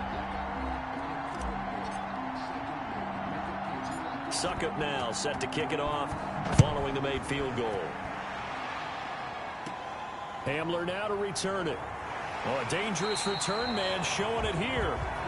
K.J. Hamler on the return. The Broncos take over 1st and 10. At their own. And Denver getting set to take the field. And last time able to get 3. It's not what they wanted. They wanted 6, but they got at least something. They mustered something out of the drive. They'll take it. I like the way you've described it. Not ideal, but they'll take it. Anything to put some points on the board. But this time on offense, they don't even want to see the field goal kicker trot on the field. They want that ball in the end zone. Yeah, they'll be going for 6. Locke and the Broncos going to come up 1st and 10, right at the 30. He'll start things with a handoff to Lindsey. And he'll slip his way up across the 30 to the 32. Give him a couple on the carry there. 2nd and 8. I have to think a major focus of the halftime meetings had to be figuring out how to create space for the running game to get operating. Well, what you pointed out to me at half seems accurate. That line has struggled to sustain blocks. Yeah, I would agree with that totally. They've got to focus on staying on their double teams at the first level, make sure that block's secured before they slide off and try and chip someone at the second level.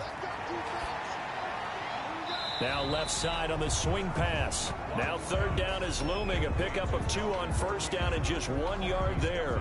That might feel like a little bit of a lost opportunity there for the offense because the defense brought pressure that time. And sometimes against that, you can get out to your running back, and it can turn into a big gain downfield. But what a nice job they did getting to him quickly and holding him to a short gain. These guys have punted 4 times already, and they're staring at a 5th, barring a conversion here on 3rd down. Able to get this to Gordon. That's going to bring up 4th down, only a gain of 2 there.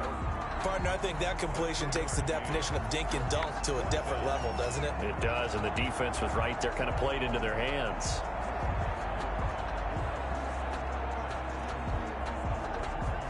Here's Sam Martin now, as he's on for the 5th time here today. And he deserves a bronze leg as he gets this one away. 49-yard punt, 5 on the return. And the offense will take over with a new set of downs. Again, we see Tom Brady and the Bucs set to take over. He's been a good game manager. They're winning here in the 3rd quarter, but really the ground game is where it's been at for them, hasn't it? So whatever the game plan was, you just got to focus on continuing to run the football. And really, that takes the pressure off of the guy throwing it around. Doesn't have to be the focal point. Hand it off, let him chew up the yardage in big plays, and your team's winning. The only people upset, the fantasy guys who may have started him at quarterback in their leagues. And we'll see if they continue with a recipe of the ground game.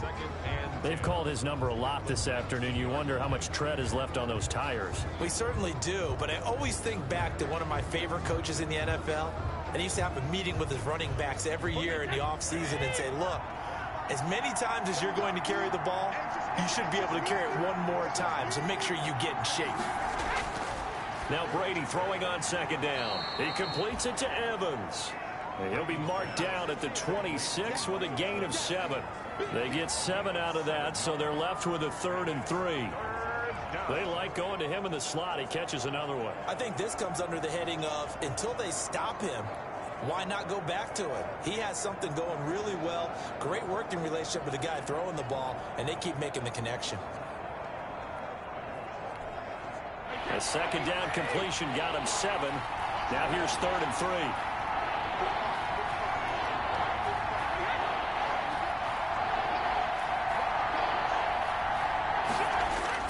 They'll try and run for it with Fournette. And he's going to have the 1st down yardage as he's down at about the 30-yard line. They have the 1st down with that gain of 4 yards. Well, someone's been having a good game so far, and you know something? A lot of it's been power running. They decided to turn him loose again on 3rd down, didn't they? They did indeed. He delivered the tough yards.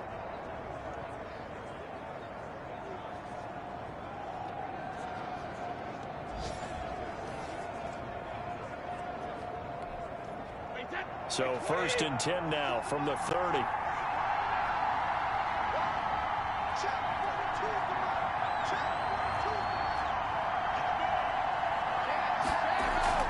They'll keep it on the ground with McCoy this time. And he's got a good gain of 7 up to the 37. And there we saw one of the downsides of blitzing during a rundown, because sometimes you get out of your gaps. You don't fit the run quite as well because you're headed towards the ball carrier with abandon. At the 37-yard line.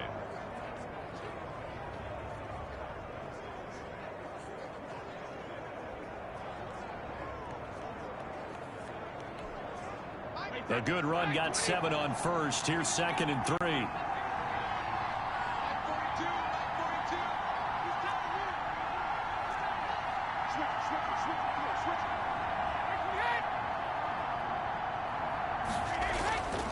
Here's a give to Fournette. And tackled down after a gain of 3. Leaves him with 1 yard to go on 3rd down. So where'd all that running room that he had in the first half go? Because it looks like it's drying up a little bit here. Someone made some adjustments, it appears, at least on this drive.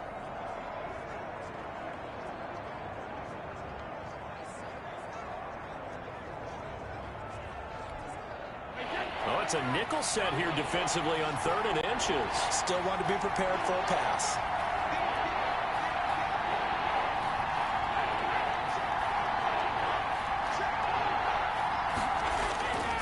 Now Leonard Fournette. And he's going to have a first down as he's brought down at the 44-yard line. It's a gain of 4 there, and it gives him a new set of downs. This offense, #1 in the NFL in picking up first downs, and their run game got him another one there. A really good stat to lead the league in, isn't it? Because if you keep picking up first downs, sustaining drives, that means you're controlling the football, controlling the clock, and letting your defense rest on the sidelines.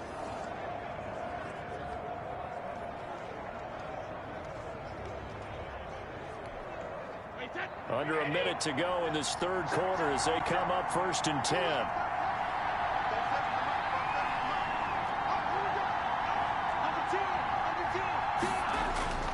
Play action. Now it's Brady.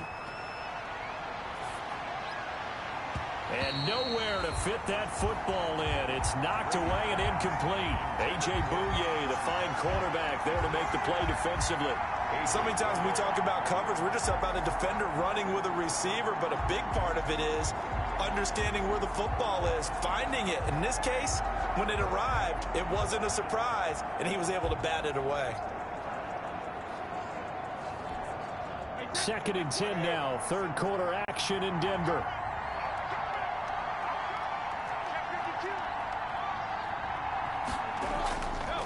Fournette. And a good burst there gets him 7 up to midfield. Leonard Fournette. And that was a really nice run there to bring up 3rd and short.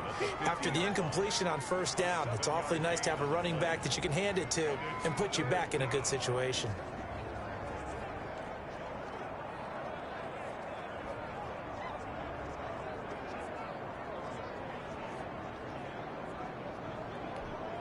The 8th play of the drive coming up. It's 3rd and 3.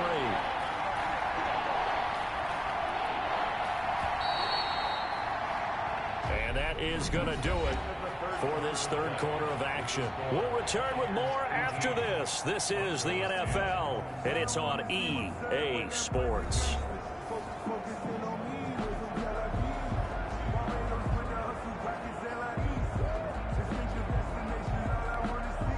The 8th play of the drive coming up. It's 3rd and 3.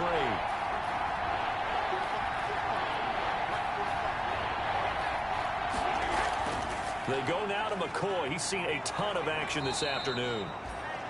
And he's got the first down yardage before he's brought down at the 42. 8 yards, first down as they're able to convert. I think we're seeing the effect that runs like that are starting to have on this game. They're a little bit slower, that front 7, reacting to the football, almost like body blows in boxing, slowing them down, and they're really starting to take over in this game.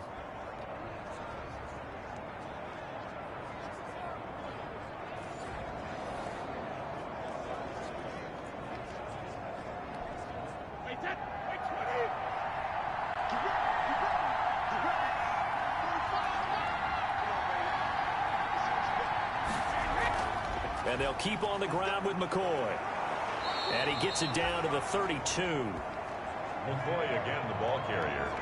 I know the game's not over, but there's got to be a sense of satisfaction right now for the guy carrying the football a bunch today. 99 yards, and he has enough time to go over this entry mark. Well, you got to give it to him again, right? Yeah, there's no doubt about it. You're not worried about losing yardage here. You're not worried about any of that. You just want to get him to the promised land for every runner, 100 yards or more in a game. In need of only about the length of the football here on second down.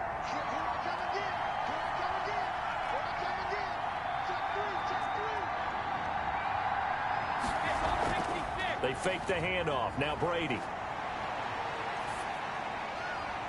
And his throw is incomplete. A.J. Bouye, the fine quarterback, there to make the play defensively. Certainly looked like someone was very confident in his ability to fit that one in.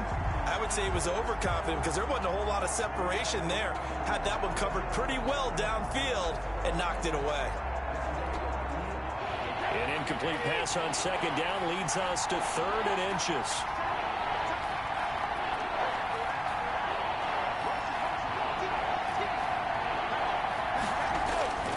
They'll run with Fournette. And he's got this down almost to the 20 before he's dropped. 10 yards there and a Buccaneer first down. I think there's a fatigue factor that's kicking in defensively. You know the will is still strong, but I think the offense is starting to bend it just a little bit, don't you? Yeah, absolutely. It's looked that way. We'll see if they can continue this already strong drive.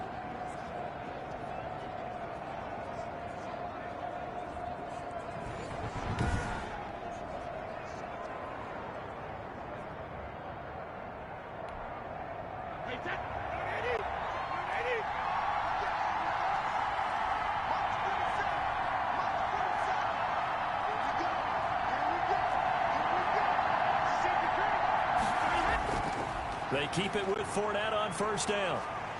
And down inside the 15, shy of the 10. Back-to-back nice plays, 12 yards that time and a first down. Well, that's a carry they have to be satisfied with, and throughout this game, they've been satisfied with what he's given them.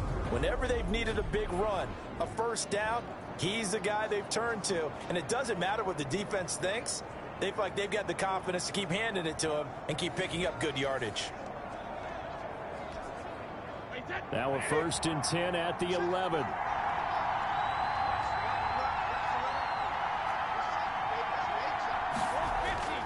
handoff to Fournette. And a short pickup there down to about the 9. Just a yard on the pickup there, and it'll bring up a 2nd and 9. As we get late in this one, is altitude a factor for a visiting team in Denver? Is that something that's overplayed? No, it's real, and I know a lot of the visiting teams like to downplay it because they don't want to get into the heads of their players, but you can't avoid it. As soon as you get to the locker room, you get to the stadium, they always post it in there. Welcome to Denver. Altitude 5,280 feet. The air is rare.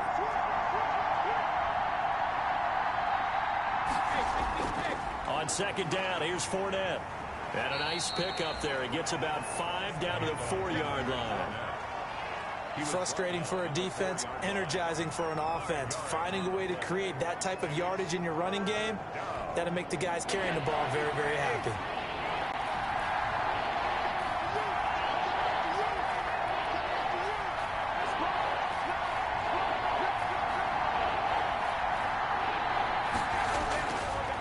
Third down, Fournette. And they're going to mark him down short, maybe by about a yard, if that.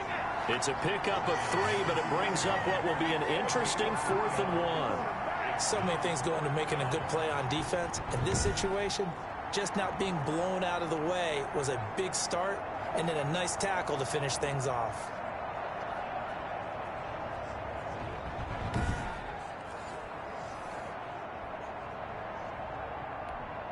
So on 4th down, out trots the kicker in a big spot here. This to make it a 2-score game. Succop's kick is good. And that will extend their lead even further. Buccaneers 21, Broncos 10. So that's a big one. Obviously, Charles makes it a 2-score game. His 3rd field goal of the game, able to knock it through. Yeah, not exactly free and clear yet, but as a defense, you get to play a little bit looser, don't you? Because you do now have a little bit of a margin of error, don't you? Suckup now set to kick it off following the made field goal. And this will not be returnable. It's out of the back of the end zone for a touchback. Denver's offense ready to go again. And the complexion of this one has changed a fair amount. That last field goal made it a 2-score game, so they need to get points out of this drive relatively quickly.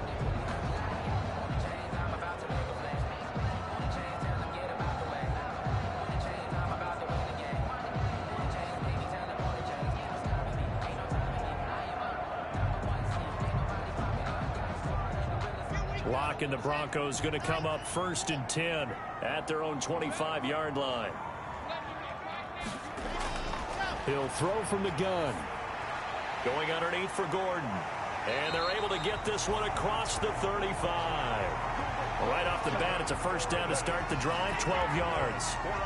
Decent start to the drive there. Of course, they need the touchdown, 2-point conversion, and a field goal. Yeah, those guys are into it. How about the guys on the sidelines? You see the coaches signaling, all the personnel groups up on the sideline, ready to go in and out of the game. They've got to condense their time now in order to try and get back into it. Line of scrimmage, the 37 on 1st and 10. Locke working out of the gun. And his throw here's incomplete. He was looking for the rookie Jerry Jeudy there, but it's going to be 2nd down. And that throw behind his man, he missed him, incomplete.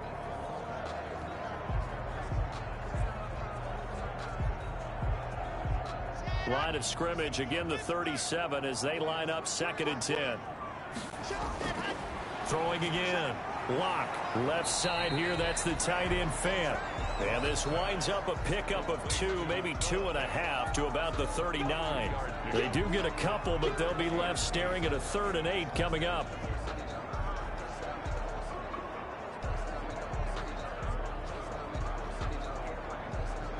The Broncos on 3rd down. Just 1 conversion in 8 tries. Not good. This is 3rd and 8.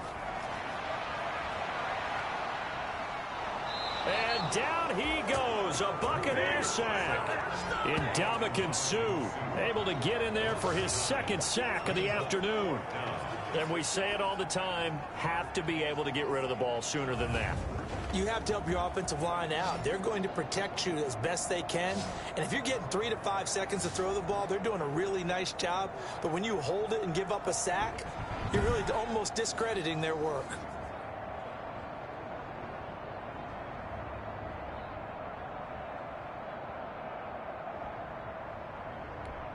Here's Sam Martin now as they're forced to kick for the 6th time today. He'll send this one into the mile-high air, and it's a good one.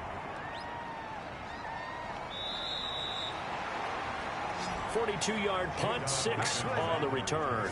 And out will come the offense as they take over.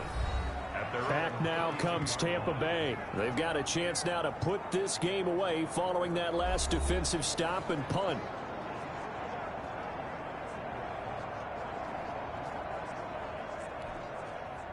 Brady and the Buccaneers here, 1st and 10 at about the 32. They'll start the drive with a carry by McCoy. And forget that 100-yard rushing game, at least for the moment, as he'll lose yardage here and fall back under the century mark for the game. Officially, it's a 1-yard loss. That's going to bring up 2nd and 11. How about that, partner? That happened in a hurry. Sudden, explosive, gets into the backfield and spills the play. And he was AFC Defensive Player of the Week last week because of plays just like that.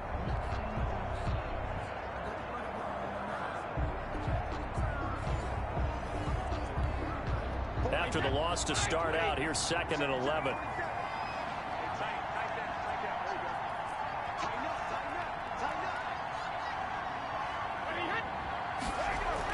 They keep it on the ground. This time it's Fournette. Found a little room there as he's up to about the 37. Fournette, the ball carrier. Brandon, I've got to think this offensive line has got some smiles on its faces. And I know it sounds crazy, but they practiced for this back in training camp. They knew they'd be in situations where it'd be extra defenders in the box coming after them, trying to keep them from locking down a game. Right now, they want to show the world they're up to the challenge.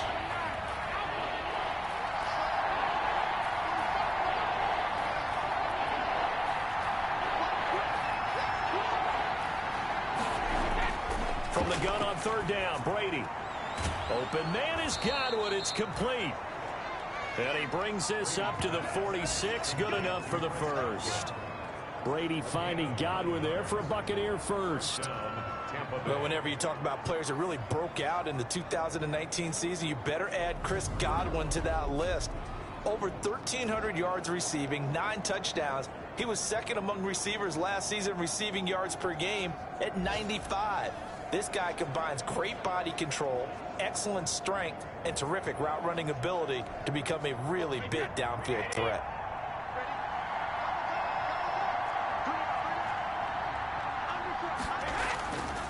This is Fournette. And he works free.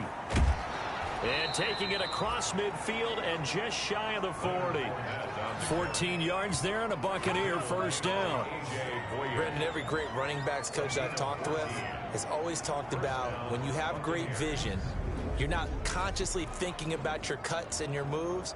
You're just doing them. And I think that's what we're seeing tonight. He's about run them into submission, hasn't he? You took the words right out of my mouth. I was just going to use that phrase. He has run them into submission. Wave the white flag.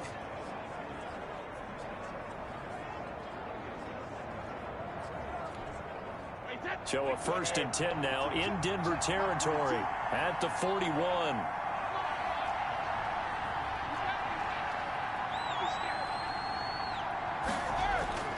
On the run, it's Fournette. He'll fight forward for a couple down inside the 40. Now we're going to get a timeout. Here's we've got an injured Buccaneer. We'll step aside and get a report when we come back to Denver. Entering screen. Instant replay. Superstar. Game stat. Depth chart. Challenge play. Medical center. Entering injury. Player name D. Smith. Player name R. Gronkowski. Position T. Injury type hip. Injury length TBD. Resume. Entering coaching screen. Depth chart. The last run good for 2. Here's 2nd and 8.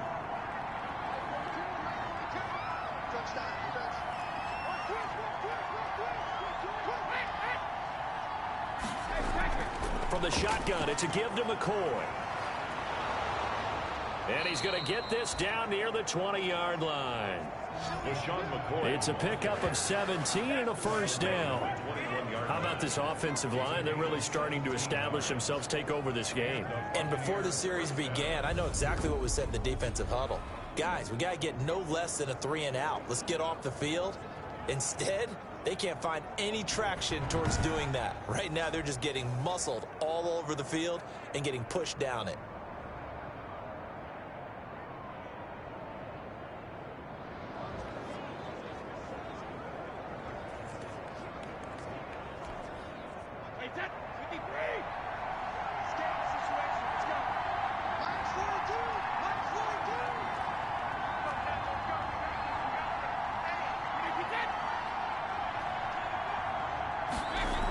And they'll keep it on the ground with McCoy. And he takes it down to the 10-yard line. 11 more on that one and another first down. Oh, that's one to warm the hearts of all those old school football players, isn't it?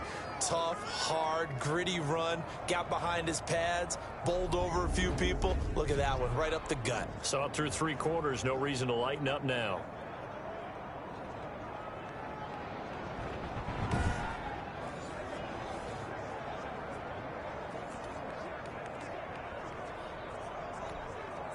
So not quite a 1st and goal. It's 1st and 10 from the 10.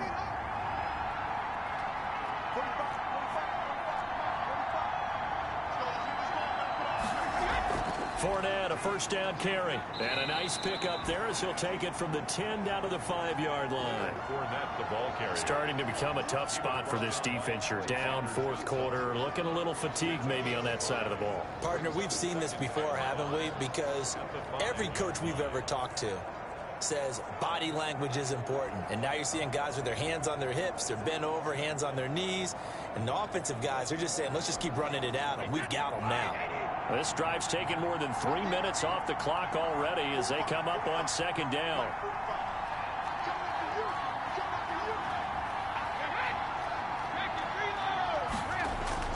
Again, it's Fournette.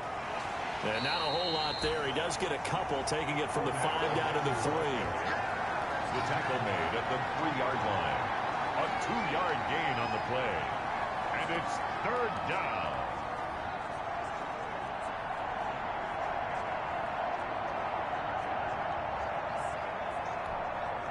Here comes play number 9 now as they come up on a 3rd and 3.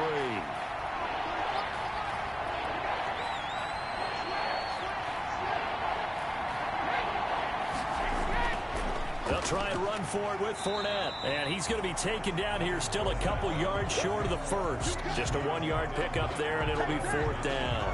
Well, forget knowing where the first down line was. This defense created their own line of scrimmage. They won every battle up front, and a lot of times that is one-on-one. And if you win your one-on-ones enough times, your defense is going to be pretty good. They have more people to the football and snuffed out the play.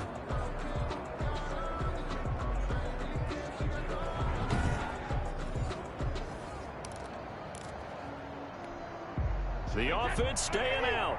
They're going to go on 4th and 2.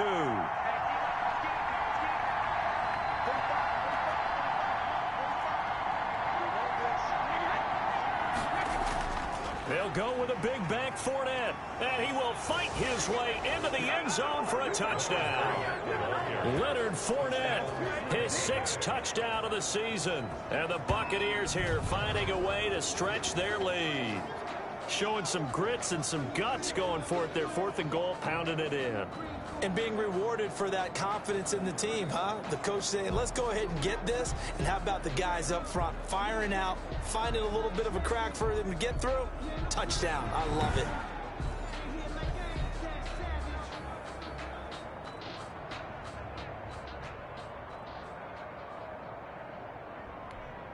Extra point try now for Succop.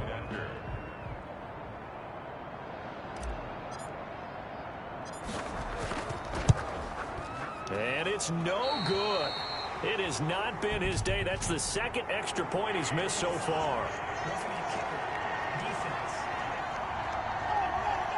They're down here in the 4th, and that personal foul penalty is not going to help. No, in these types of situations, players will tell you that's extra intensity. From where we sit, it's actually frustration. Not a good play. Succop for the extra point. So he missed his first 2, but this time it's good, and that'll extend the lead. A pretty long drive that time, 11 plays all told. And the man who finished it off with a run into the end zone, Leonard Fournette.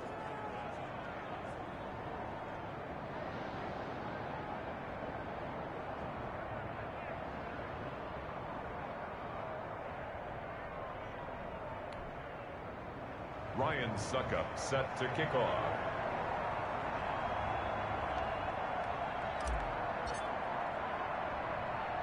Now it's Ryan Succop on after the touchdown to kick it away. Hamler now to return it. And they'll get him down inside the 30 at the 27. The Broncos take over 1st and 10 at their own 20. Here's the Denver offense now as they get set to take over here. These guys had to punt their last possession, and that's become too familiar of a refrain. Too many of these drives just wound up going nowhere. Well, you know how in baseball, when the pitcher gets a base hit and he's on base, they bring his jacket out to him to keep him warm? A lot of times the punter goes to the sideline, puts on sweatpants or a wrap over his leg to keep it warm. He might need a massage from the trainer right now from all the work he's getting. Locke and the Broncos going to come up 1st and 10 at their own 27. And from the shotgun, he'll throw. And he's going to have the hook up to Sutton. And able to get this one across the 45 before he's brought down. First play of the drive, a success, 19 yards. Decent start to the drive, but let's face it, they need a lot of things to go right in a short amount of time, down 3 scores. Yeah, they're going to run their 2-minute offense here in this game, but this is for future games. Can they get better and be ready for the next time, hopefully with a chance to win?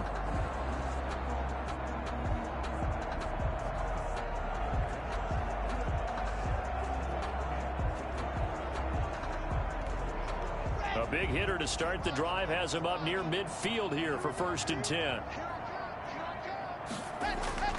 Operating from the gun. Locke. And this will be incomplete. Physical play on the football there, and it's 2nd down. Well, it just seems like all game long there hasn't been a lot of sync quarterback to wide receiver on this side of the football. They haven't been on the same page, quarterback and receivers. Heck, they haven't been on the same grease board when you draw plays up. They haven't been on the same surface tablet that you look at on the sidelines. Nothing's worked for them. They've got to find a way to start matching each other's movements.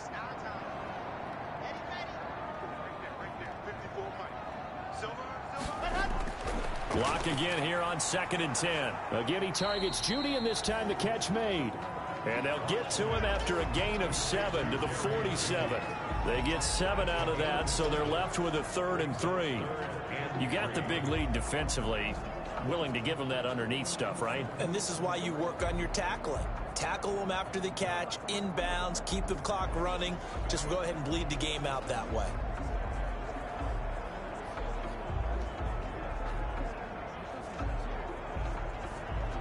The Broncos on 3rd down. A very anemic. 1 for 9 thus far. This time it's 3rd and 3. Again, it's Locke. Sets up the screen to Gordon. And that play goes nowhere. Taken down, losing yardage at the 50, right at midfield. Boy, how good has this defense been seemingly all game long? I really think right from the first snap, I think you're really onto something there. In this passing game, it just can't get off the ground. And that play, it wound up losing yardage.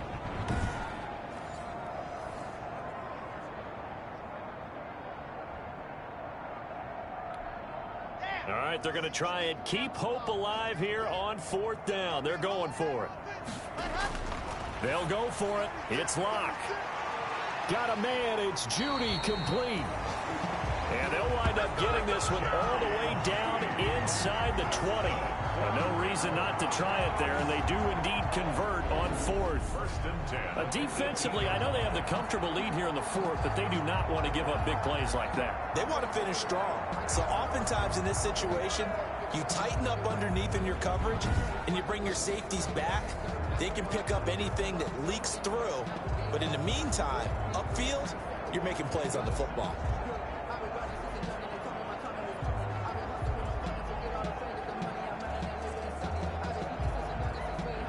So from inside the 20, here's 1st and 10 at the 18. Into the red zone, it's Locke. And incomplete as he was knocked as he threw it. And it took the ball off course. I'll tell you what, partner, after he ices down, he's going to need a nice long soak in a hot tub after this one. He's been under duress the entire game. And once again, hit as he throws. Fortunate that one wound up incomplete. After the incomplete pass, here now is 2nd and 10.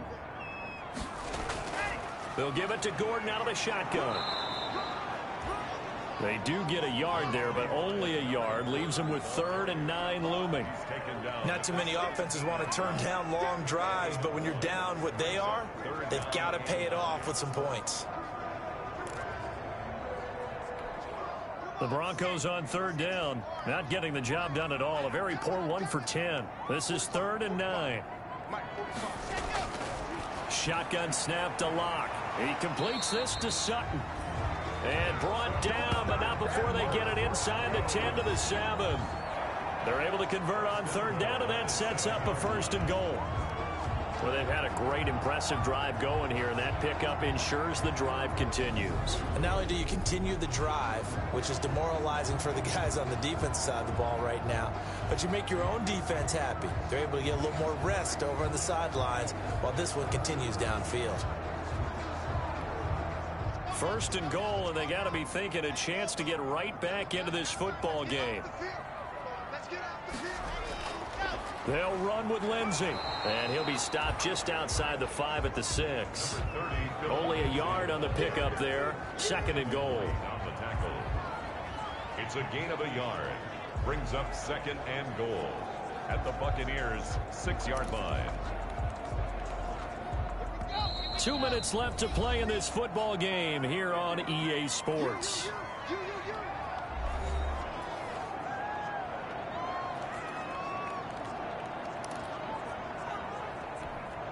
So it's Bronco football as we get you reset here. They've got it 2nd and goal as they look for a late touchdown. Now Locke, he lost the football. It's out. They're going to need to get up and set in a hurry. Locke now on 3rd and goal. Looking end zone, but it's incomplete. Intended for Cortland Sutton. Incomplete. This has been a rough one, to put it mildly, for him. And after this one's done, you just feel like at the post-game press conference, this team's going to have a lot of questions and definitely not a lot of answers. And he's got his tight end, Fant. Touchdown, Broncos. Noah Fant, his first touchdown here of the new campaign. And the Broncos get a bit closer. A nice throw there by the second-year quarterback. And I don't believe that's the kind of play he would have made as a rookie, because usually your rookie season is a continuation of your college days. A lot of one read, and if you don't have it, you just take off and go. Now he's settled in the pocket a little bit more, reading the field and getting to his second and sometimes third progression. That was a nice play.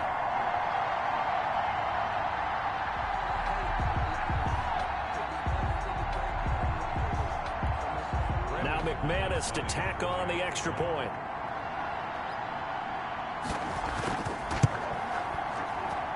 And that one makes this an 11-point deficit now. That one in the books as a 12-play drive. And it culminates in a touchdown by the Broncos.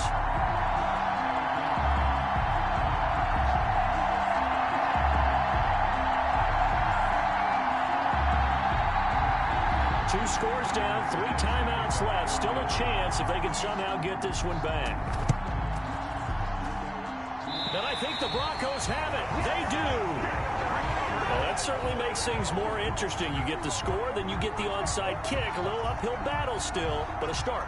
It's not mission accomplished, but the plan is working. They're in a great spot right now, and the best part, they put the defense right back out on the field after having already scored. Yeah, they've got the momentum here now. They've got good starting field position as they come up here 1st and 10, just shy of midfield at the 48. Here's a throw, complete right side to start things out. And they're well past midfield, just a yard or two shy of the 40. Give him 10 yards there, and about by the nose of the football, he's going to have a first down. Looking right sideline, but it's incomplete. So much for the best laid plans and best designed plays. That was good coverage along the sidelines. No place for that one to get in there. It sails incomplete. Here now is 2nd and 10, again from the 41. Faking the give to Lindsey. Here's Locke. Oh, he'll want that one back. Incomplete. He doesn't drop too many in that department. 3rd down. Incomplete. Now they face a 3rd and 10 after back-to-back incompletions. Locke looks to throw it again. That's going to be knocked away and incomplete. We've seen that the deep ball has been a part of their game plan all afternoon, but they've had trouble hooking up on it, unable to successfully find the end zone over the top. And they're indeed going to go for it here on 4th down. So trailing here in the last quarter, let's see how this plays out. He's going to let it fly. And he takes this one into the end zone, and all of a sudden, here in the final minute, things get a little bit tighter. No, we're not cheering. No, we're not rooting, but I am excited about this, and I know you are too. We got a ball game again after that big-time strike. Big-time strike, and you are right. Don't go anywhere yet. This thing's not done.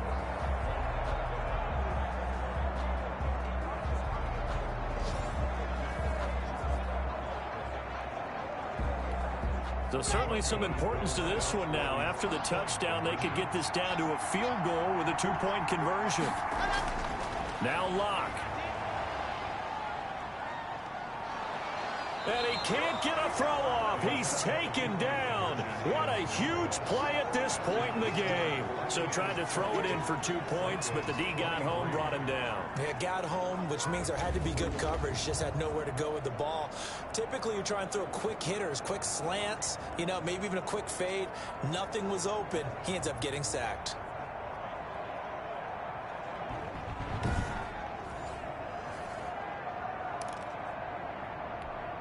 So there is still time, a little over 50 seconds to go, but this becomes a critical onside kick. And this is going to be recovered by the hands team. And that should just about put a capper on this one. Well, fourth quarter, they felt like they needed the football back. Unfortunately, they couldn't get it. And I know we've brought analytics into the game, and someone has said here that the data says that when a team's expecting an onside kick, 80% of the time, the team expecting it, they do actually recover the ball, which is what we saw here. I just wonder if that number is much more of an anecdotal type of a number. Kind of like when the coaches tell us, well, when you score on special teams, 93% of the time you win the game. I'm still waiting to see that number is empirical.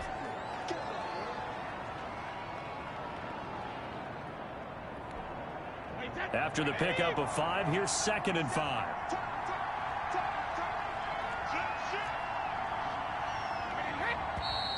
Now whistles here before the snap.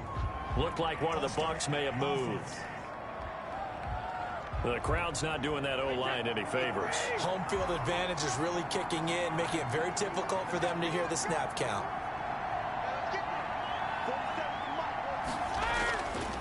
They'll run it again with Fournette. And he's going to have to protect the football and take his lumps here at this stage of the game as they stop him behind the line.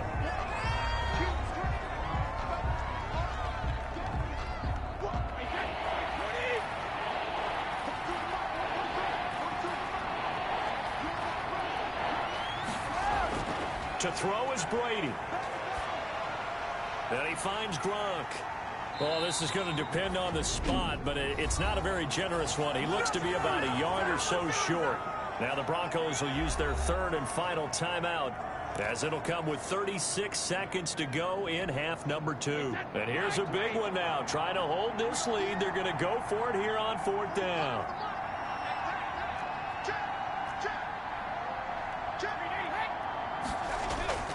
They'll run for it with Fournette.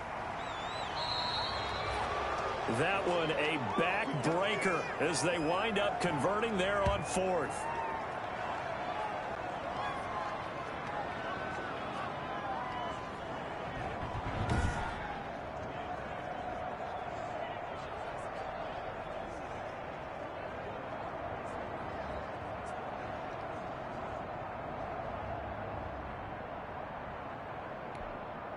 The 4th down run successful. Now they look to pay it off on 1st down.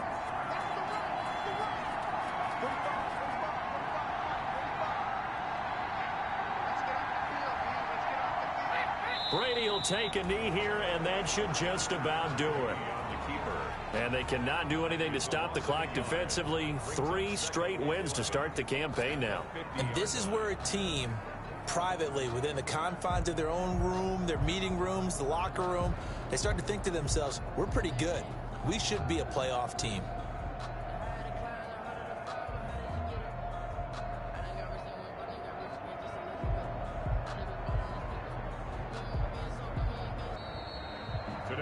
So fire the cannons. It's a victory here for Tampa Bay. And I tell you, this was a fun one. Just a close game. Nothing comes easy in this league, as you know.